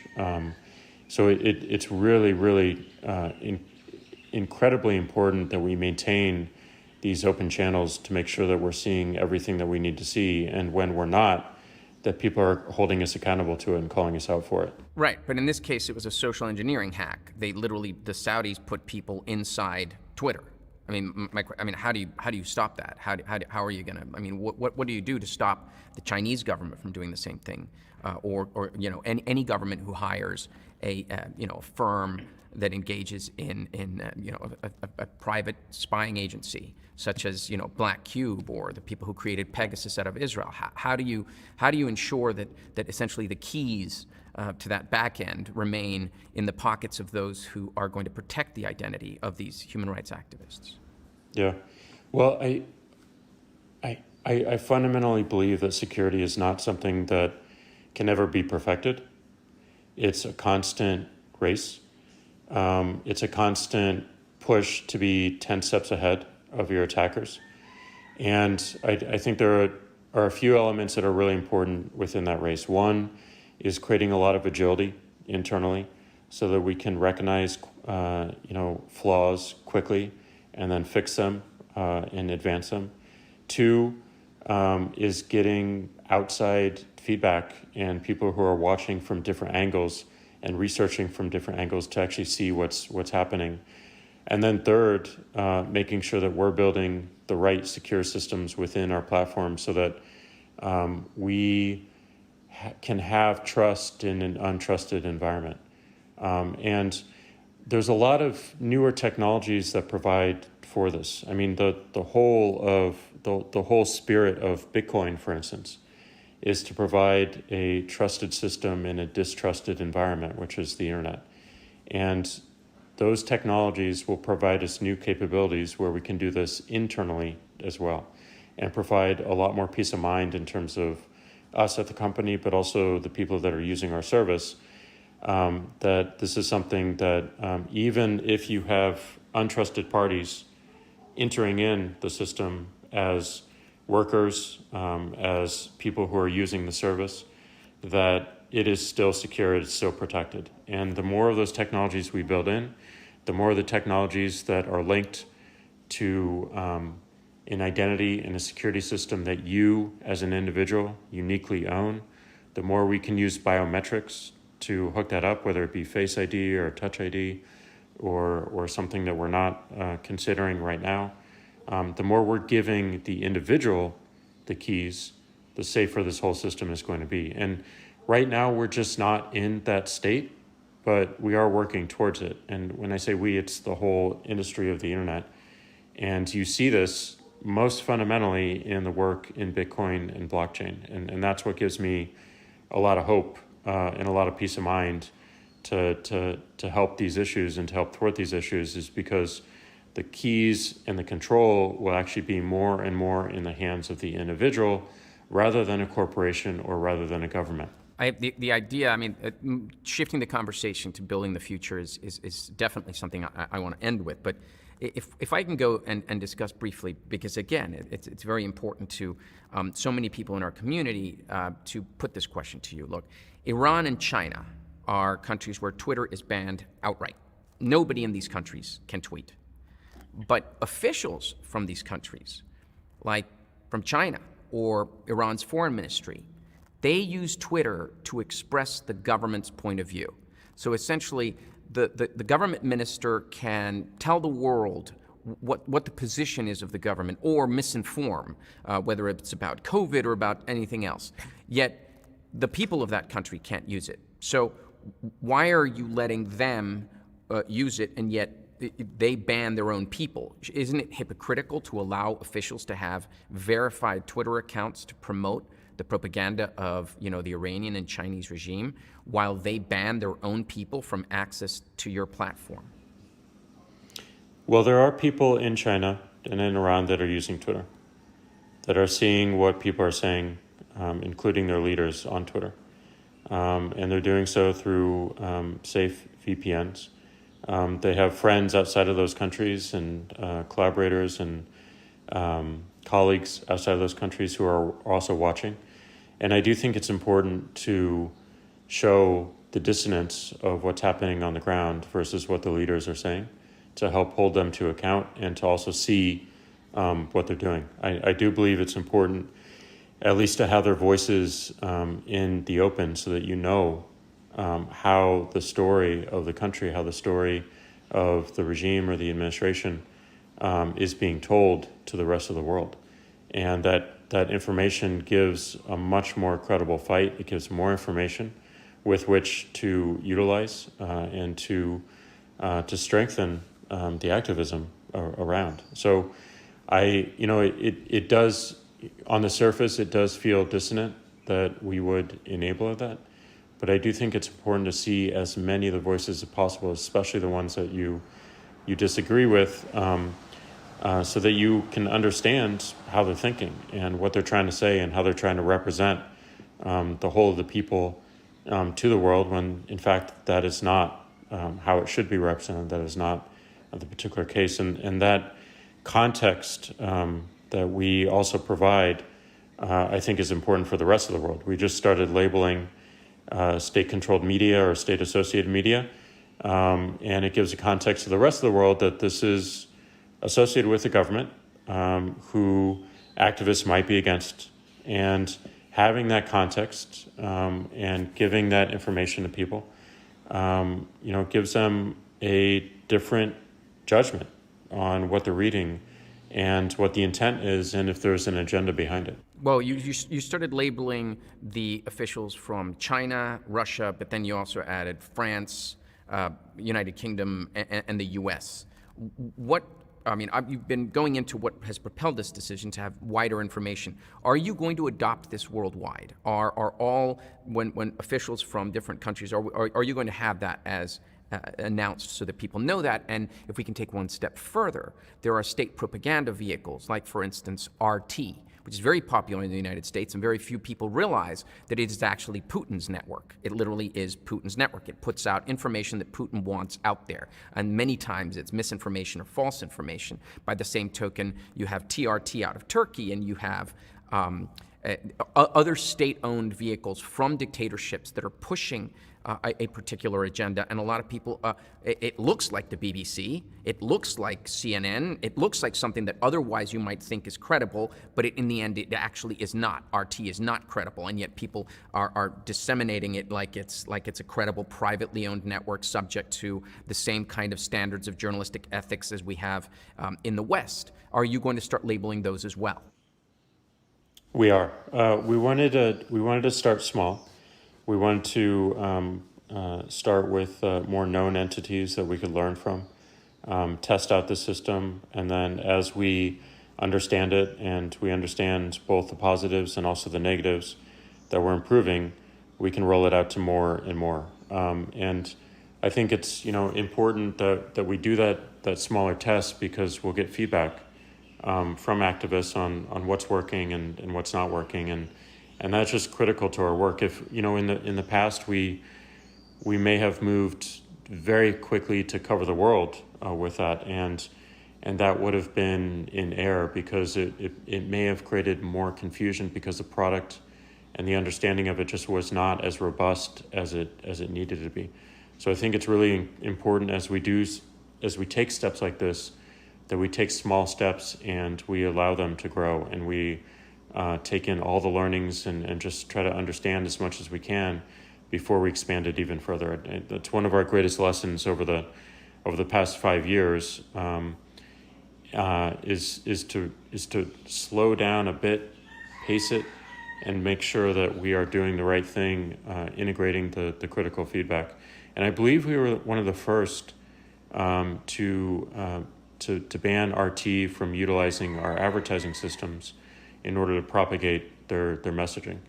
And we are also one of the first, if not the first, to ban all political advertising on our platform as well, with the principle of political speech should be earned and not paid for. So all of these represent ideas that we think are credible after talking with people, and then as we get more understanding about them, to roll them out and to scale them and to make them much more impactful and much more accessible by more people. Well, it's all sounds like a lot of very good things that are happening. I want to note for some of the people that may not know this, that Twitter was one of the major global tech platforms that announced that they would be pausing when the Chinese regime had the Hong Kong national security law imposed, essentially making Hong Kong a jurisdiction of the Chinese Communist Party's legal system. They paused all data requests from the Hong Kong police.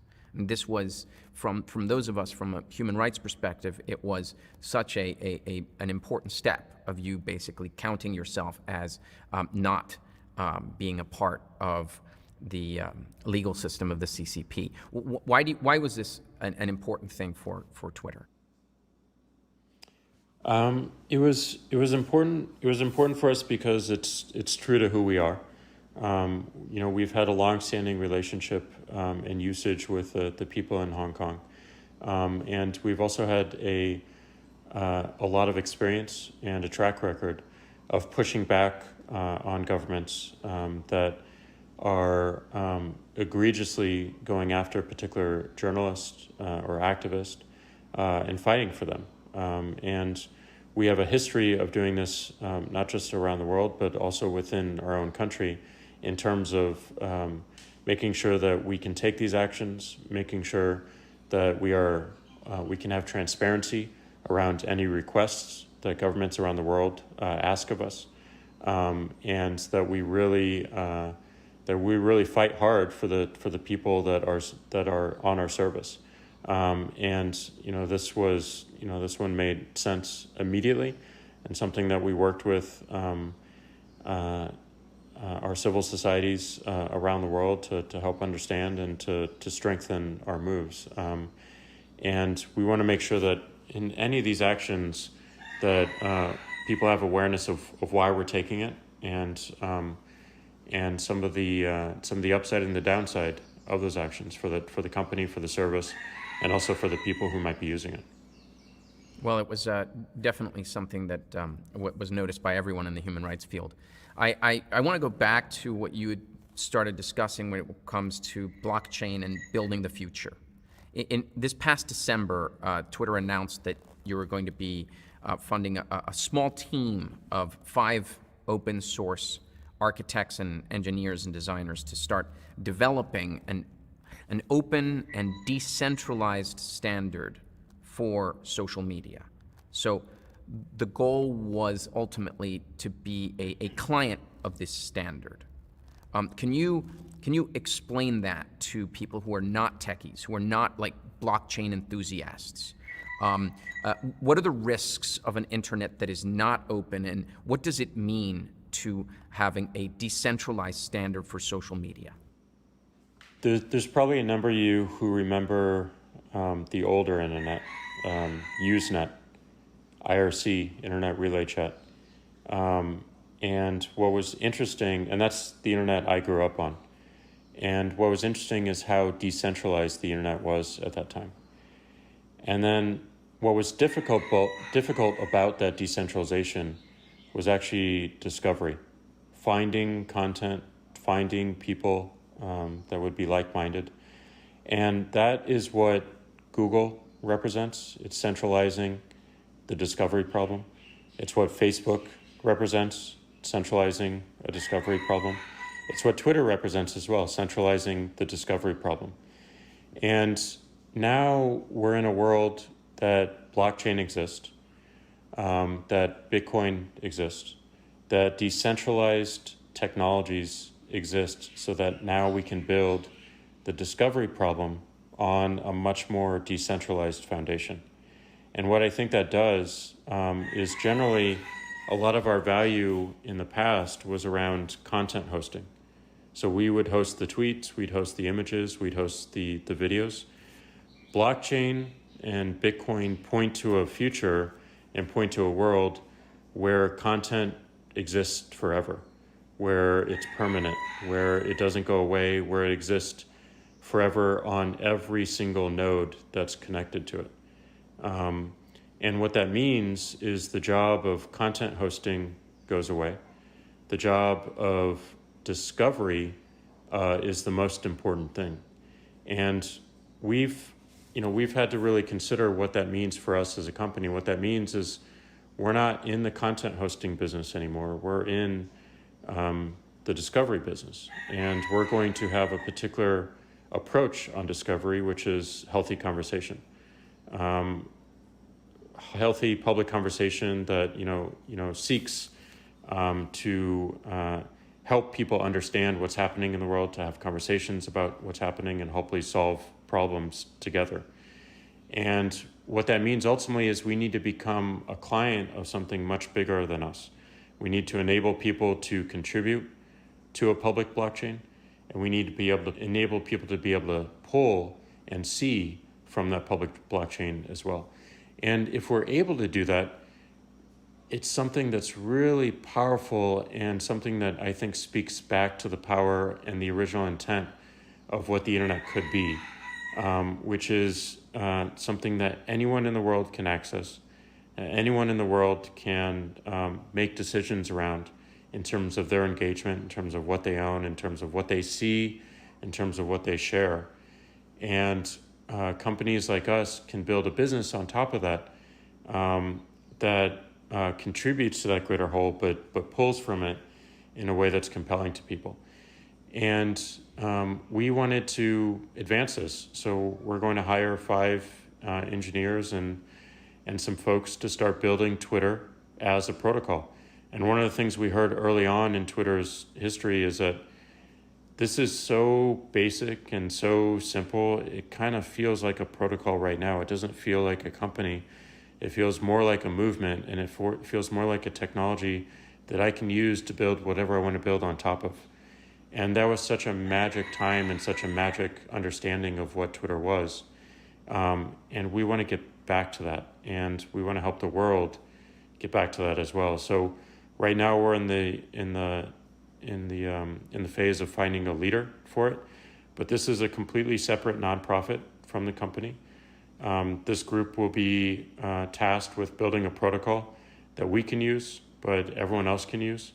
And then we'll really focus on becoming a client of it so that we can build a compelling service and business on top of a much larger corpus of conversation that anyone can access and anyone can contribute to. That's quite inspiring. Now, before I ask you one last question, I have to interrupt and ask. So in the background, I either hear a dragon or the king of the roosters, or I hear a massive parrot. What's going on? I mean, it sounds like you're in a dragon's lair. I'm in a more rural area, and there's a very proud rooster. Okay, it's a rooster. Okay, interesting. Okay, so we got the technology and agriculture. That's quite nice. Aviculture, I should say. So, Jamal Khashoggi, who had attended the Freedom Forum in Norway months before he was murdered because he posed an existential threat to the control that Saudi Arabia's government and the Crown Prince had over Twitter, over the Twitter conversation in that country. People are going to learn in Brian Fogel's film that he was essentially killed because of Twitter. Currently, Omar Abdulaziz, a Twitter activist who was very strong in creating a counter to the disinformation campaign of the Saudi, his brothers are currently in prison there precisely because he was able to defeat the Crown Prince's trending topics. My last question is more of a request. Would you accept an invitation from the Human Rights Foundation to join the campaign for justice for Jamal Khashoggi? Yes, absolutely yes. Jamal represented the best of what the service is, the intersection between journalism, between activism, between speaking truth to power, to holding power to account, and to influencing change and creating a public conversation around what needs, the atrocities and what needs to change about organizations and regimes around the world. So this is really critical to us. It's really important to the world. And something we will definitely stand for. Jack Dorsey, thank you very much. We hope to see you in Norway the next time. Thank you so much. I look forward to meeting you all in person. So long.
Have you ever risked your life to achieve your dream? My dream was to freely walk the streets of my hometown wearing a pretty dress and earrings, and to express my own voice against injustice. For this dream of freedom, I risked my life at a young age and escaped from North Korea to start my new life. When people think of North Korea, you might think of a dictator obsessed with the food, while people die in the streets due to hunger. You might also think of North Korea's nuclear weapons, causing tension in the Korean peninsula. But I would like everyone to know that there is so much more to my former homeland, North Korea. I was born in Wonsan on the east coast of North Korea. I grew up in a broken family. My parents divorced when I was 5, and my mother suffered from mental health issues. Both my parents passed away when I was young. But fortunately, my loving grandparents raised me. Thanks to them, I became a storyteller who embraces all the pains of the past and lives for the future. There are 3 main reasons why North Koreans defect. First, in search of food. Second, political asylum. Third, for freedom. In the 1990s, many people escaped from hunger and fled for food. However, in recent years, many young people are escaping for freedom so they may express themselves and freely fight against oppression. When I was in the North, I was punished many times due to the clothes and accessories I wore. I was forced to stand in the police station all day and write apologies for wearing such things. Wearing earrings and having long hair is completely forbidden in North Korea. There are police everywhere on the streets, almost every 200 meters, in groups to check what you wear and how your hair looks. For instance, I remember one day I went out wearing burqa pants. The police approached me and started cutting my burqa pants and my long hair in the middle of the street. It was a terrible experience that I would never forget. That was when I started asking myself, why can't I have control over my own body and express my beauty as a woman? As long as I was in North Korea, I would never have the most fundamental human rights, and I would never have control over my own dignity. I remembered the saying, I would rather die trying to live my dreams than to live a longer life filled with regrets. Therefore, at the age of 17, I decided to leave my country for freedom. On September 24th, 2012, I stood before the Yalu River near the border of China. It was 3 a.m. and the freezing wind pierced my face. It was the day that I escaped from dictatorship to South Korea in search of freedom. But my challenges did not stop there. For me and many North Korean defectors, the settlement in South Korea is many times harder than escaping from the North. I started my new life in Seoul, South Korea, in an empty apartment with nothing, but only the clothes I wore, and a debt of over $6,000 to the broker of my escape. I had to study and work harder than anyone else to pay off my debts and survive in this new society. I did not even know the basics of how to live everyday life in a modern city. I still clearly remember that I was fired after 1 month of working at a bakery. There were so many items that I never heard of, such as egg tart, apple pie, and even pizza bread. I accidentally sold the expensive breads as cheaper ones. North Korea didn't have these problems. I made a vow to never again work at a bakery. After that, I had several interviews to find a job. These interviews were the first time that I faced implicit discrimination. Interviewers noticed my different accent and said they did not hire foreigners. If I had interviewed for a job for foreigners, they told me that they did not hire Koreans. This is a common occurrence for North Korean defectors in South Korea. And though I'm now a South Korean citizen, I faced a dilemma about my identity and asked many questions about who I am. Currently, there are 25 million people living in North Korea, and about 33,000 have escaped to the south. The media seems to focus mainly on negative issues related to the North Korean regime, not on the people of North Korea. Because of that, people's views of North Koreans are now that of someone who always needs help, not as a colleague to work with. I was faced with these obstacles, but there was a time during my escape which gave me the means and motivated me to overcome any challenge in front of me. While on the run for over 50 days through China and Laos, I ended up in Thailand, where I met a fellow defector who I would never forget. She was the one who showed me the infinite possibilities of human potential and mental strength. I asked her why she decided to escape.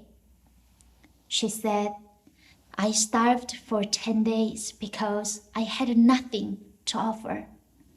I didn't even have enough energy to open my eyes. At that time, I thought I had to survive rather than wait for death. So I crossed the Yellow River in China to survive.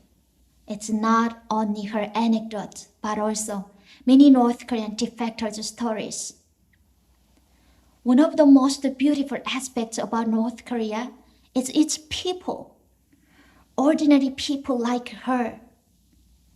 Just like what the fellow defector told me, we must survive rather than wait for death. This is true of 33,000 North Korean defectors who work harder than anyone else for a better life. I used to be ashamed to tell people that I'm from North Korea, but now I can confidently say that I am a North Korean defector, because even though there were so many obstacles, I never gave up on my dream. Now, I am a YouTube creator with my own channel named Liberty21 to share that even a North Korean can enjoy pole dancing. And also now I am here at the Oslo Freedom Forum as a speaker in English. We are survivors. We are fighters. In a capitalistic society, there are plentiful things you can buy. However, the mental strength of North Koreans cannot be bought anywhere. We should all recognize the resilience of North Koreans instead of only seeing them as victims of oppression. Just like how investors decided to invest in a company driven by the company's potential, we should all begin to see the potential of North Korean people. If North Koreans are provided opportunities, especially for defectors, we can all take initiative and lead our society and our country to a bright and free future. Thank you.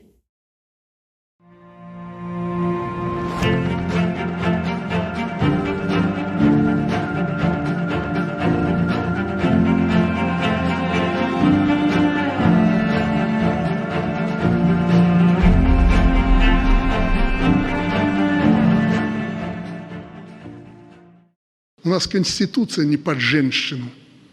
И у нас общество не созрело до того, чтобы голосовать за женщину, потому что у нас по конституции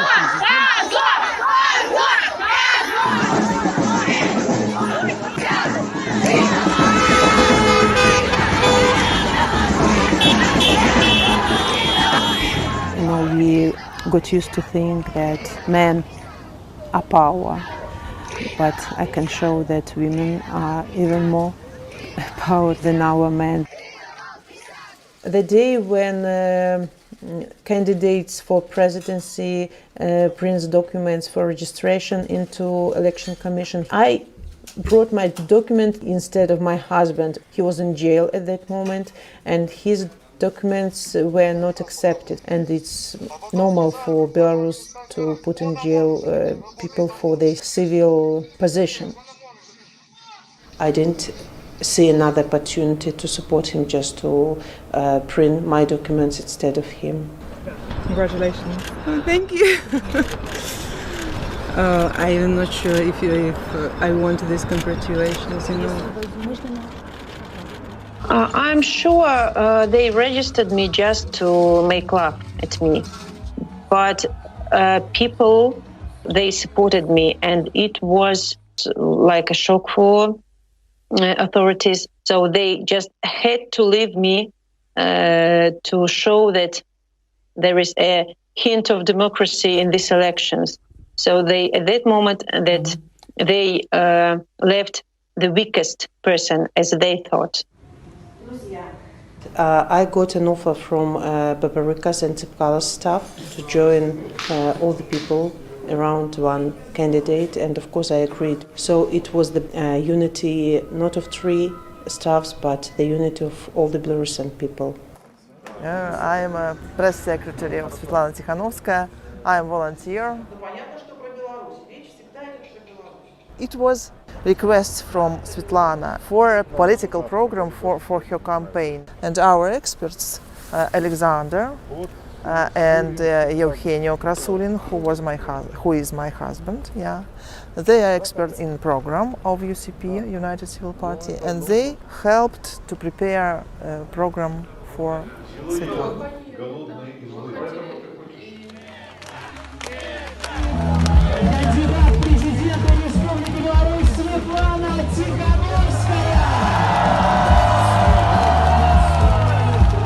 My program was very short and extremely understandable for all people. Freedom for all politician prisoners, change of constitution, and organization of new elections that will be free and transparent and fair.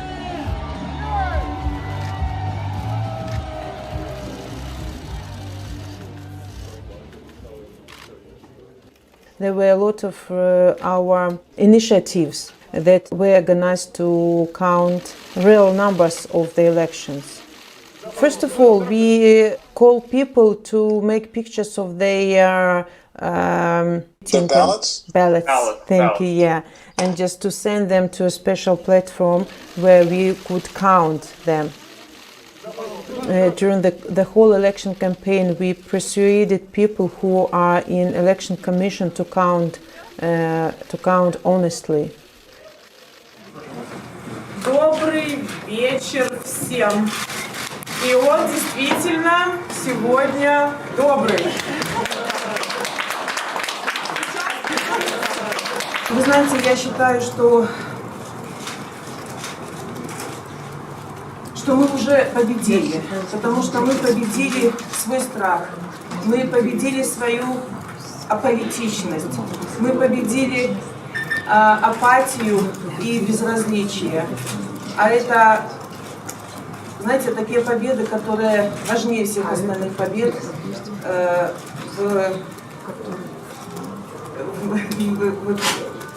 очень важные победы, да, в жизни каждого человека.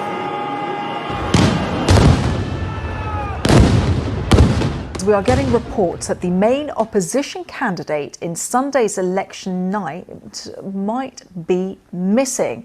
Her staff has told Euroradio that they've lost contact with her and that her whereabouts are currently unknown.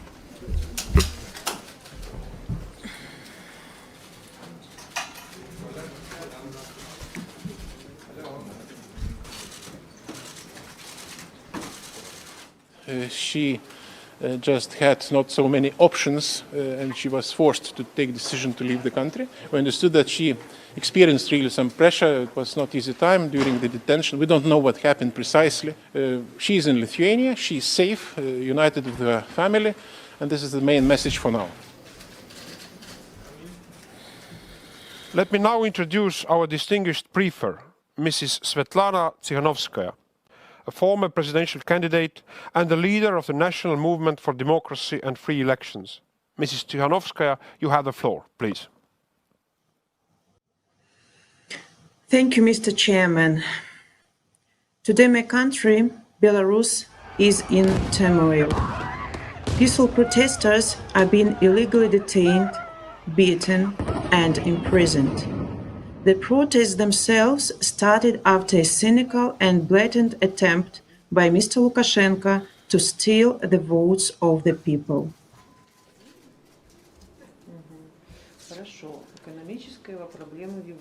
Now I'm here doing my best to tell the world, to the whole world, about what's going on in the small country, but with brave people. Interview Svetlana. I don't have hope. I am sure that we will win because we don't have another choice.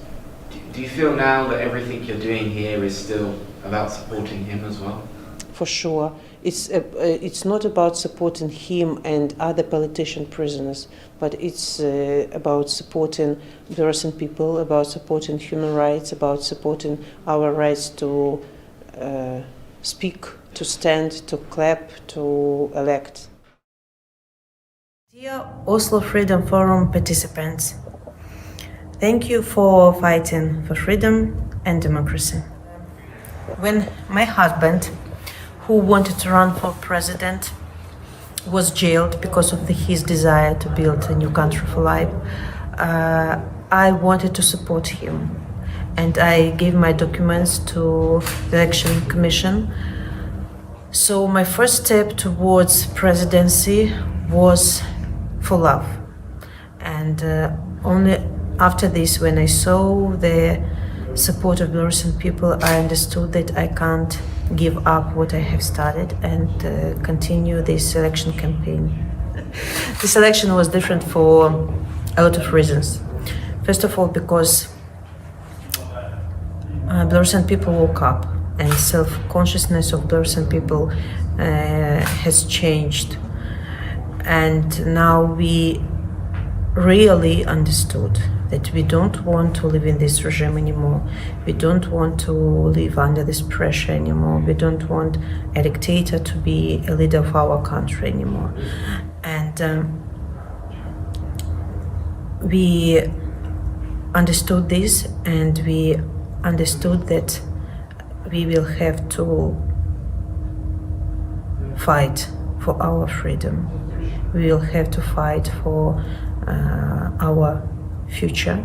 This year we are united, and we felt ourselves like a nation, not a separate people of one country, but a nation. We understood that we are together, that one for all and all for one. It is extremely important to fight for freedom and democracy, because freedom is given not by authorities, not by government, but it is fundamental freedom that is given by birth. What inspires Belarusian people in the streets right now? I think the feeling that at last they have, opportunity to prove that they are people, that they are nation, that they deserve to live in a free country, that they have right to be respected. They have right to be respected by our government. My future Belarus is free and safe. I'm not afraid to speak. I feel safe on the streets. The police in future Belarus is a respected profession. We know that they protect us but not beat. Authorities in my Belarus are working for people, for country, but not only for their pockets. My future Belarus is friendly to all the countries in the world. I'm asking world to be vocal about our situation, because when you are talking about us, when you understanding why we are fighting for our rights, while you are supporting us, it means that we are important to the world, and we are important. The mission of the Human Rights Foundation is to defend human rights where they are systematically denied to people. As we just heard, for the past 26 years, Alexander Lukashenko's regime in Belarus has forbidden any kind of political opposition, jailed activists, censored journalists, and murdered political opponents. Since fraudulent elections on August 9th, the Belarusian people have risen up against this regime. Despite horrific police brutality, including the murder, beating, and torture of peaceful protesters, the people of Belarus have taken to the streets, demanding the removal of Lukashenko and new democratic elections. State companies have gone on strike, while Belarus's prized IT sector, which for many years remained politically neutral, has overwhelmingly backed the protesters. Several months after the election, hundreds of thousands of Belarusians continue to take to the streets. They have brought the regime to the brink, spooking Lukashenko so much that he has posed for photos brandishing a rifle. The protesters have remained resilient in the face of overwhelming odds. In an effort to support the protesters in their cause for democracy, the Human Rights Foundation set up the Belarus Solidarity Fund. So far, the fund has raised over $125,000. In partnership with several Belarusian human rights organizations, HRF sends all proceeds from the fund directly to peaceful protesters and activists working on the ground in Belarus who have been attacked, injured, and prevented from doing their jobs because of their support for freedom and democracy. We encourage everyone to go to belarussolidarity.fund.com to learn more and donate to support freedom in Belarus. Thank you.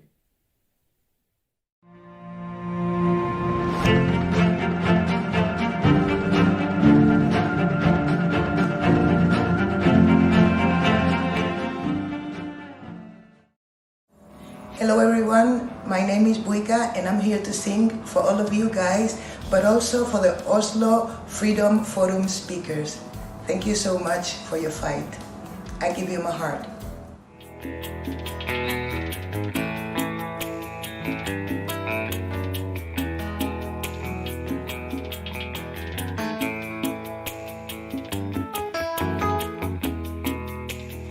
Y cada paso que doy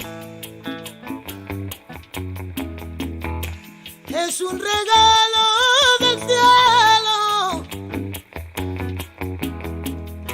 pues por muy lejos que vaya, me acompaña tu recuerdo.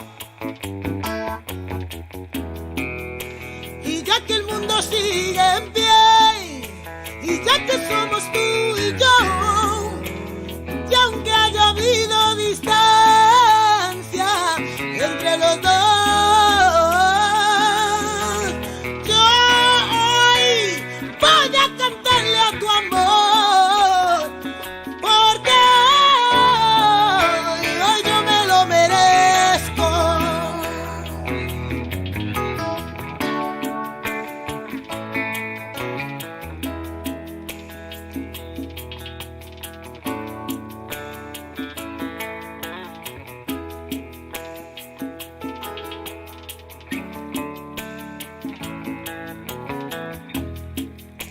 Y hablaremos de más,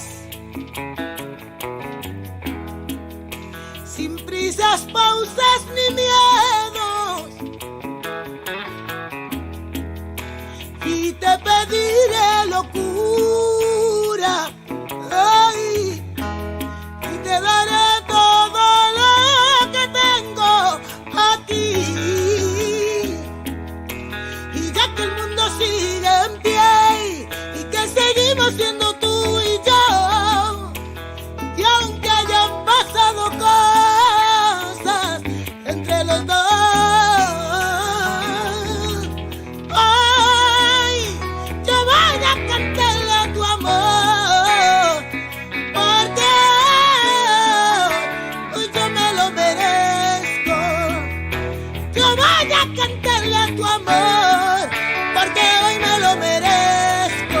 Sí, yo voy a cantarle a tu amor, porque yo me lo merezco. Ey, yo voy a cantarle a tu amor, hoy yo me lo merezco.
Yadam, Santiago Cañada, Concha Huica. Amor para todos.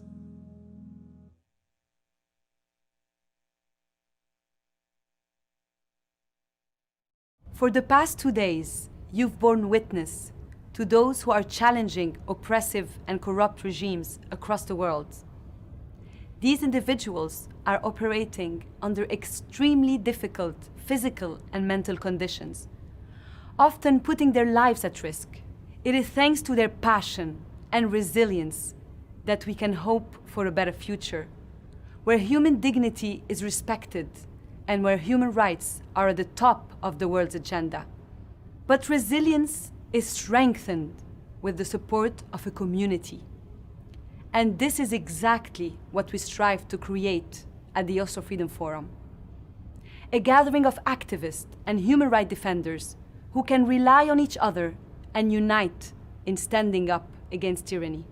By listening to their stories of those who dedicated their lives to overcoming tyranny, you have elevated their cause.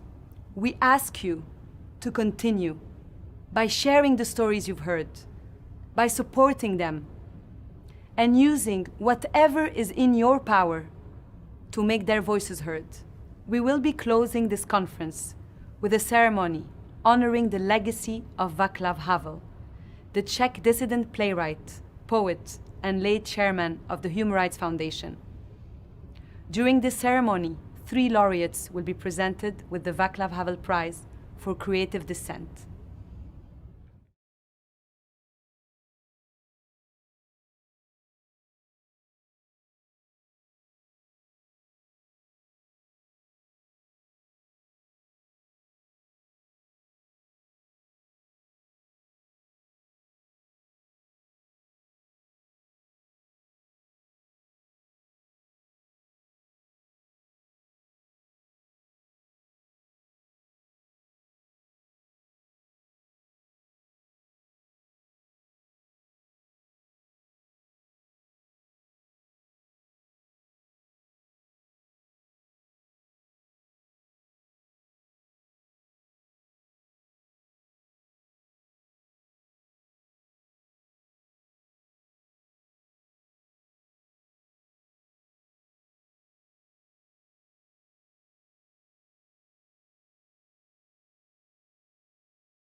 I have hope, because without hope it is impossible to live.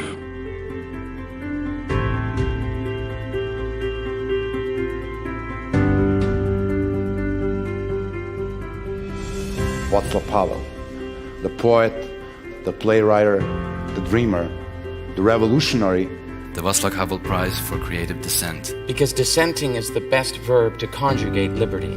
This award is hope and a message to those voices that are out there that no one is speaking for them. Dictatorship is not a political issue. It is a moral issue. Governments and dictatorships are so scared of art. They want to close my mouth because I choose the most peaceful tool to criticize them. I choose poetry, verses, words. Theater has got power.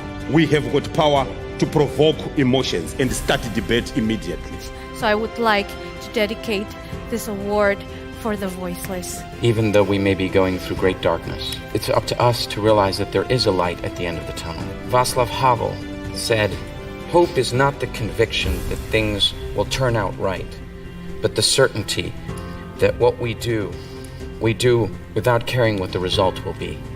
And we together can change our society.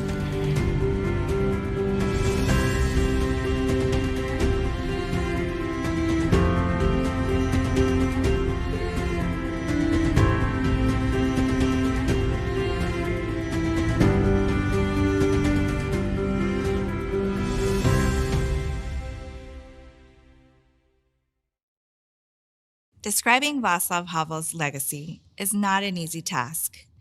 Beyond what was said and written about him, a dissident, politician, writer, statesman, Havel was a Democrat devoted to the cause of human rights. But Václav Havel was even more than that.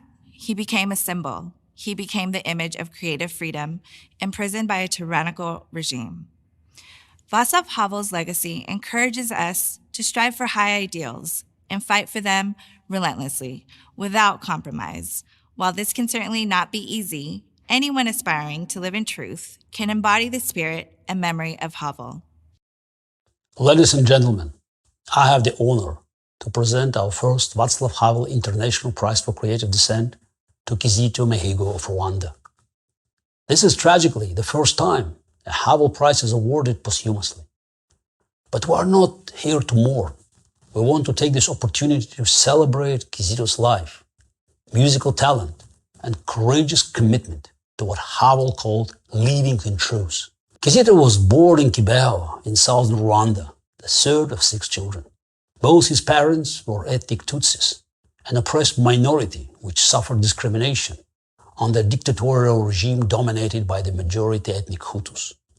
Kizito was forced to confront racial discrimination from a young age as he entered a school system which maintained official ethnic quotas of students. In an early sign of resistance to oppression, a young Kizito refused one day to be counted in any ethnic category.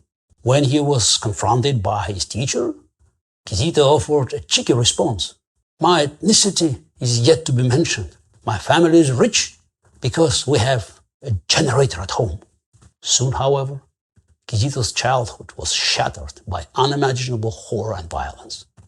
In April 1994, Rwanda experienced the worst genocide seen in the world since World War II. More than 800,000 people, mostly minority ethnic Tutsis, such as Kizito, but also moderates from the ethnic Hutu majority, were slaughtered over the course of 3 months. The family joined millions of fleeing refugees, witnessing unimaginable horrors. But no less than 79 of Kizito's relatives were slaughtered, including his father. The family would return to Rwanda only after Tutsi rebels, led by Paul Kagame, defeated the genocidal Hutu regime and ended the genocide. It would take Kizito several years to overcome his desire for revenge. And remarkably, through music and his Christian faith, he eventually forgave his father's killers. The genocide did not break him, it made him stronger. At 16, he was one of the few people to contribute words and music to Rwanda's new national anthem. He went on to study music at the prestigious Conservatoire of Paris and eventually launched a foundation which promoted peace and reconciliation through arts and music in schools and prisons. In March 2014, a month before the annual genocide commemoration, he released a song entitled "The Meaning of Death." It was a crescendo of his message of peace and reconciliation. The song was quickly banned because it called attention to atrocities committed against civilians by the ruling party after the genocide. Kizito was then abducted by regime state security agents and held incommunicado for 9 days. Kizito later revealed that police threatened him with a life sentence or death in prison if he did not plead guilty to all charges. He was sentenced to 10 years in prison and released on presidential pardon after serving 3 years. However, he was forbidden from leaving the country and his foundation was shut down. The country had become an open-air prison for him. In February 2020, he attempted to escape Rwanda, but was arrested and accused of attempting to join anti-Rwanda terror groups outside the country. He died in a police cell on February 17, 2020. He was just 38 years old. With Kizito dead and discredited, the regime wants us to forget about him and move on. Before his death, Kizito said that while he knew that releasing the song would lead to terrible consequences, he could not help but release it. The message is sometimes more important than the messenger, he said. We will never forget that Kizito was a light onto this world snuffed out by Paul Kagame's regime. We will never move on until justice is done. We will now play the last song released by Kizito before his death. It is called Amahoro Yimana, Hymn to Peace and Reconciliation.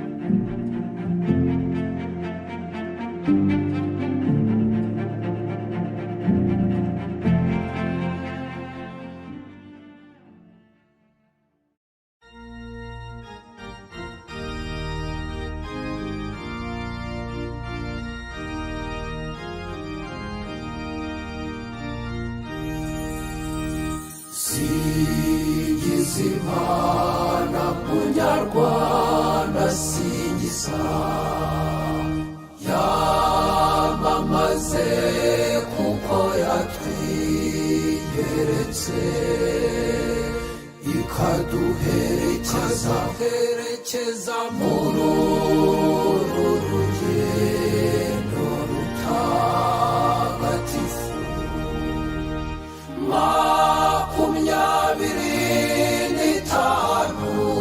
Twitoza kongera kubana mu mahoro no mu buvandimwe dukesha ijuru. Singizwa mubyeyi wacu, singizwa wowe wahaye abantu ubumwe. Nibyo twakoze ni wowe wabidushoboje Nyagasani. Singizwa mubyeyi w'impuhwe n'imbabazi, tukwigiraho kubabarira no kwiyunga nyabyo. It is my honor to present the Václav Havel Prize for Creative Dissent to the artist Bao Ditao from China, a political cartoonist and human rights activist. His choice to live in truth began when he was a teenager growing up in China and realized the fanatical level of censorship around the subject of the Tiananmen Square massacre. Instead of becoming a lawyer, he became an artist, a far more dangerous career choice. For years, his artwork has unmasked the lies of the Chinese regime, rallied support for Hong Kong's pro-democracy movement, advocated on behalf of political prisoners in China, and exposed the Chinese Communist Party's censorship of the coronavirus pandemic. He is best known for his online cartoons, which are shared on Twitter. Because of his activism, for years he was pseudonymous and elected to wear a ski mask to conceal his identity at art events. He came out this past June. He lives in exile in Australia. Bo Di Tao is a creator of the London flag, which became a powerful protest symbol that inspired and mobilized the global community to stand in solidarity with last year's protests in Hong Kong. I must emphasize, protest art can galvanize and sustain a movement. This Havel laureate has made history. We award him the Havel Prize for a remarkable adult life devoted to dissent and to motivating protesters to continue to resist. We hope he continues to use art creatively to raise awareness for human rights. Ladies and gentlemen, Bo Di Tao.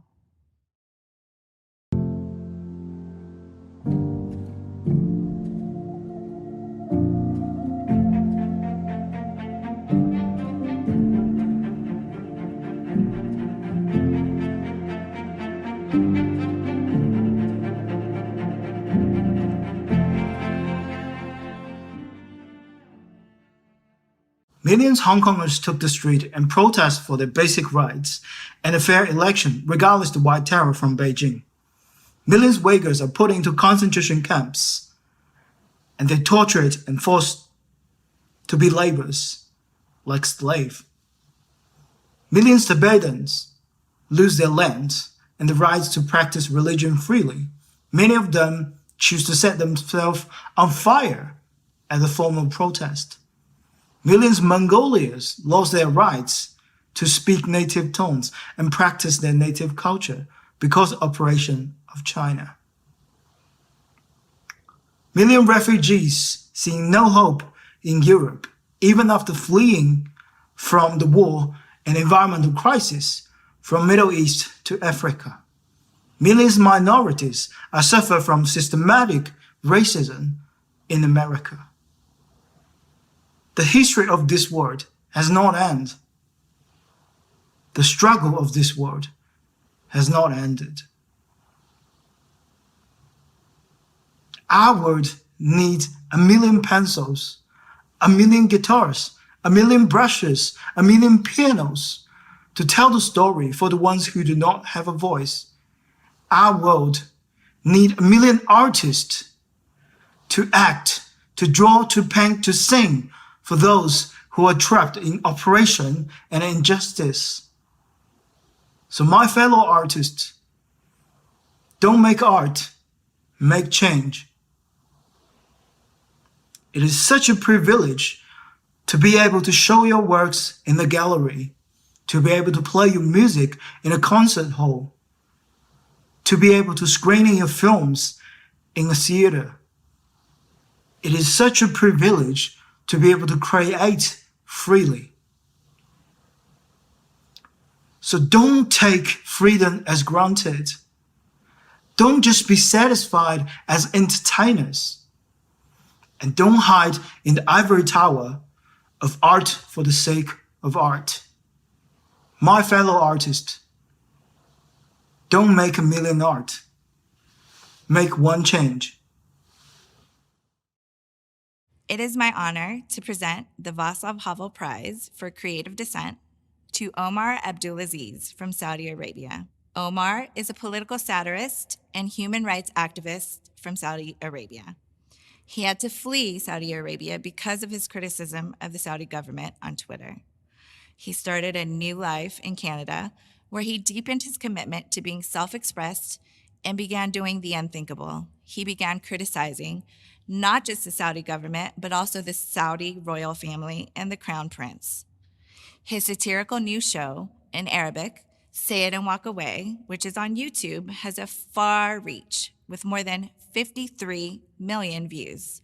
The regime has tried to stop him and used every imaginable tool, including extortion, bribery, surveillance, and hacking at the hands of the regime. It is important to note that as a result of his work, Omar's friends and family members have been arrested, imprisoned, and even tortured. As I stand here, his brothers are in prison, held for no crime. And even so, Omar persists. He has had threats to his physical safety, and the regime even prepared a kill team to disappear Omar in Canada. Nevertheless, Omar has persisted. Through his show, he has exposed the abuses and crimes of the Saudi dictatorship under Crown Prince Mohammed bin Salman. And Omar has raised awareness about ongoing repression and human rights abuses in the kingdom where political satire is considered a crime. He has displayed tremendous bravery in carrying out his work. His resilience is inspiring. Ladies and gentlemen, Omar Abdulaziz.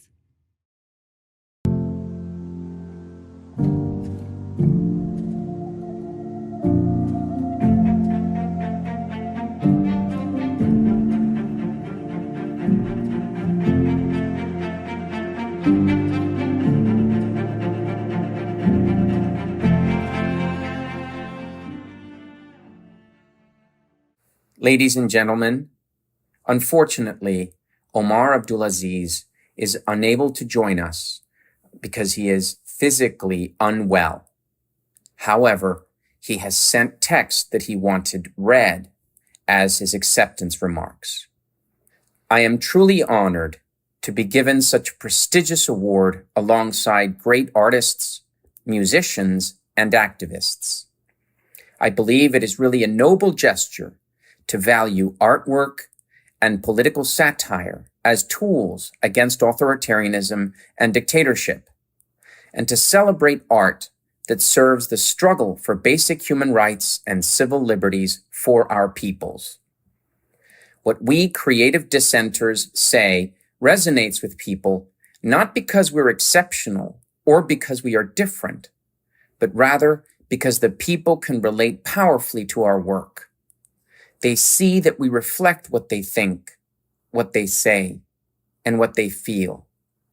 And then we make them laugh at some of this pain, and we create an opportunity to shift how we collectively think about oppression and injustice. Our success, when we have success, is a result from the support and faith that our audience has in what we say. This is what motivates me to keep going, to not let them down, and to continue the struggle against these oppressors until justice for my friend Jamal Khashoggi and those like him is served. I thank the members of the Václav Havel Prize Committee and the Human Rights Foundation for this honor. Omar Abdulaziz.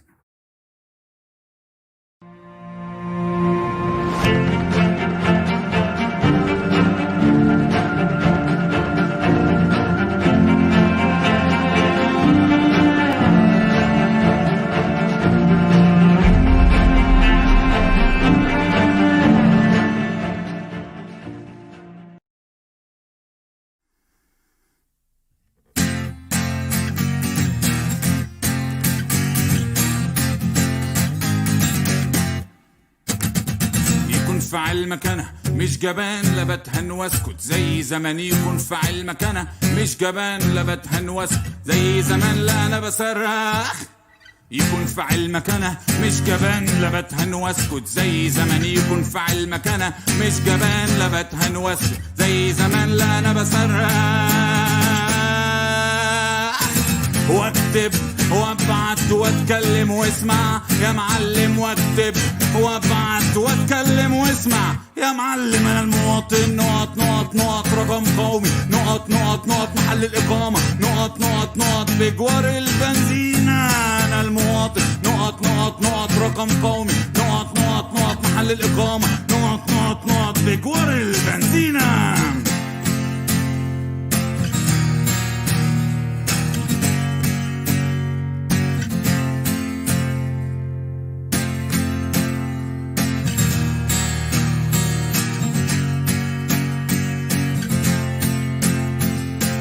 بصراحة حرام تعملوا فينا نقط ونقط ونقط وتطلعوا نقط ونقط أهالينا عملتوا انتخابات وكلها نقط نقط نقط وشلته وحطيته حاجات نقط ونقط ونقط. بصراحة حرام تعملوا فينا نقط ونقط ونقط وتطلعوا نقط ونقط أهلنا. عملتوا انتخابات وكلها نقط نقط نقط وشلتوا وحطيتوا حاجات نقط ونقط ونقط. يكون في علمك أنا مش جبان لا بتهن واسكت زي زمان. يكون في علمك أنا مش جبان لا بتهن واسكت زي زمان. لا أنا بصرخ. يكون في علمك أنا مش جبان لا بتهن واسكت زي زمان. يكون في علمك أنا مش جبان لا بتهن واسكت زي زمان. لا أنا بصرخ واكتب وابعت واتكلم واسمع يا معلم. واكتب وابعت واتكلم واسمع يا معلم. انا المواطن نقط نقط نقط رقم قومي نقط نقط نقط محل الاقامه نقط نقط نقط بجوار البنزينه. انا المواطن نقط نقط نقط رقم قومي نقط نقط نقط محل الاقامه نقط نقط نقط بجوار البنزينه.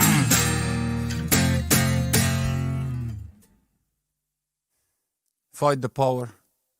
The more they go violent, the more we make music, the more we sing, the more we make art.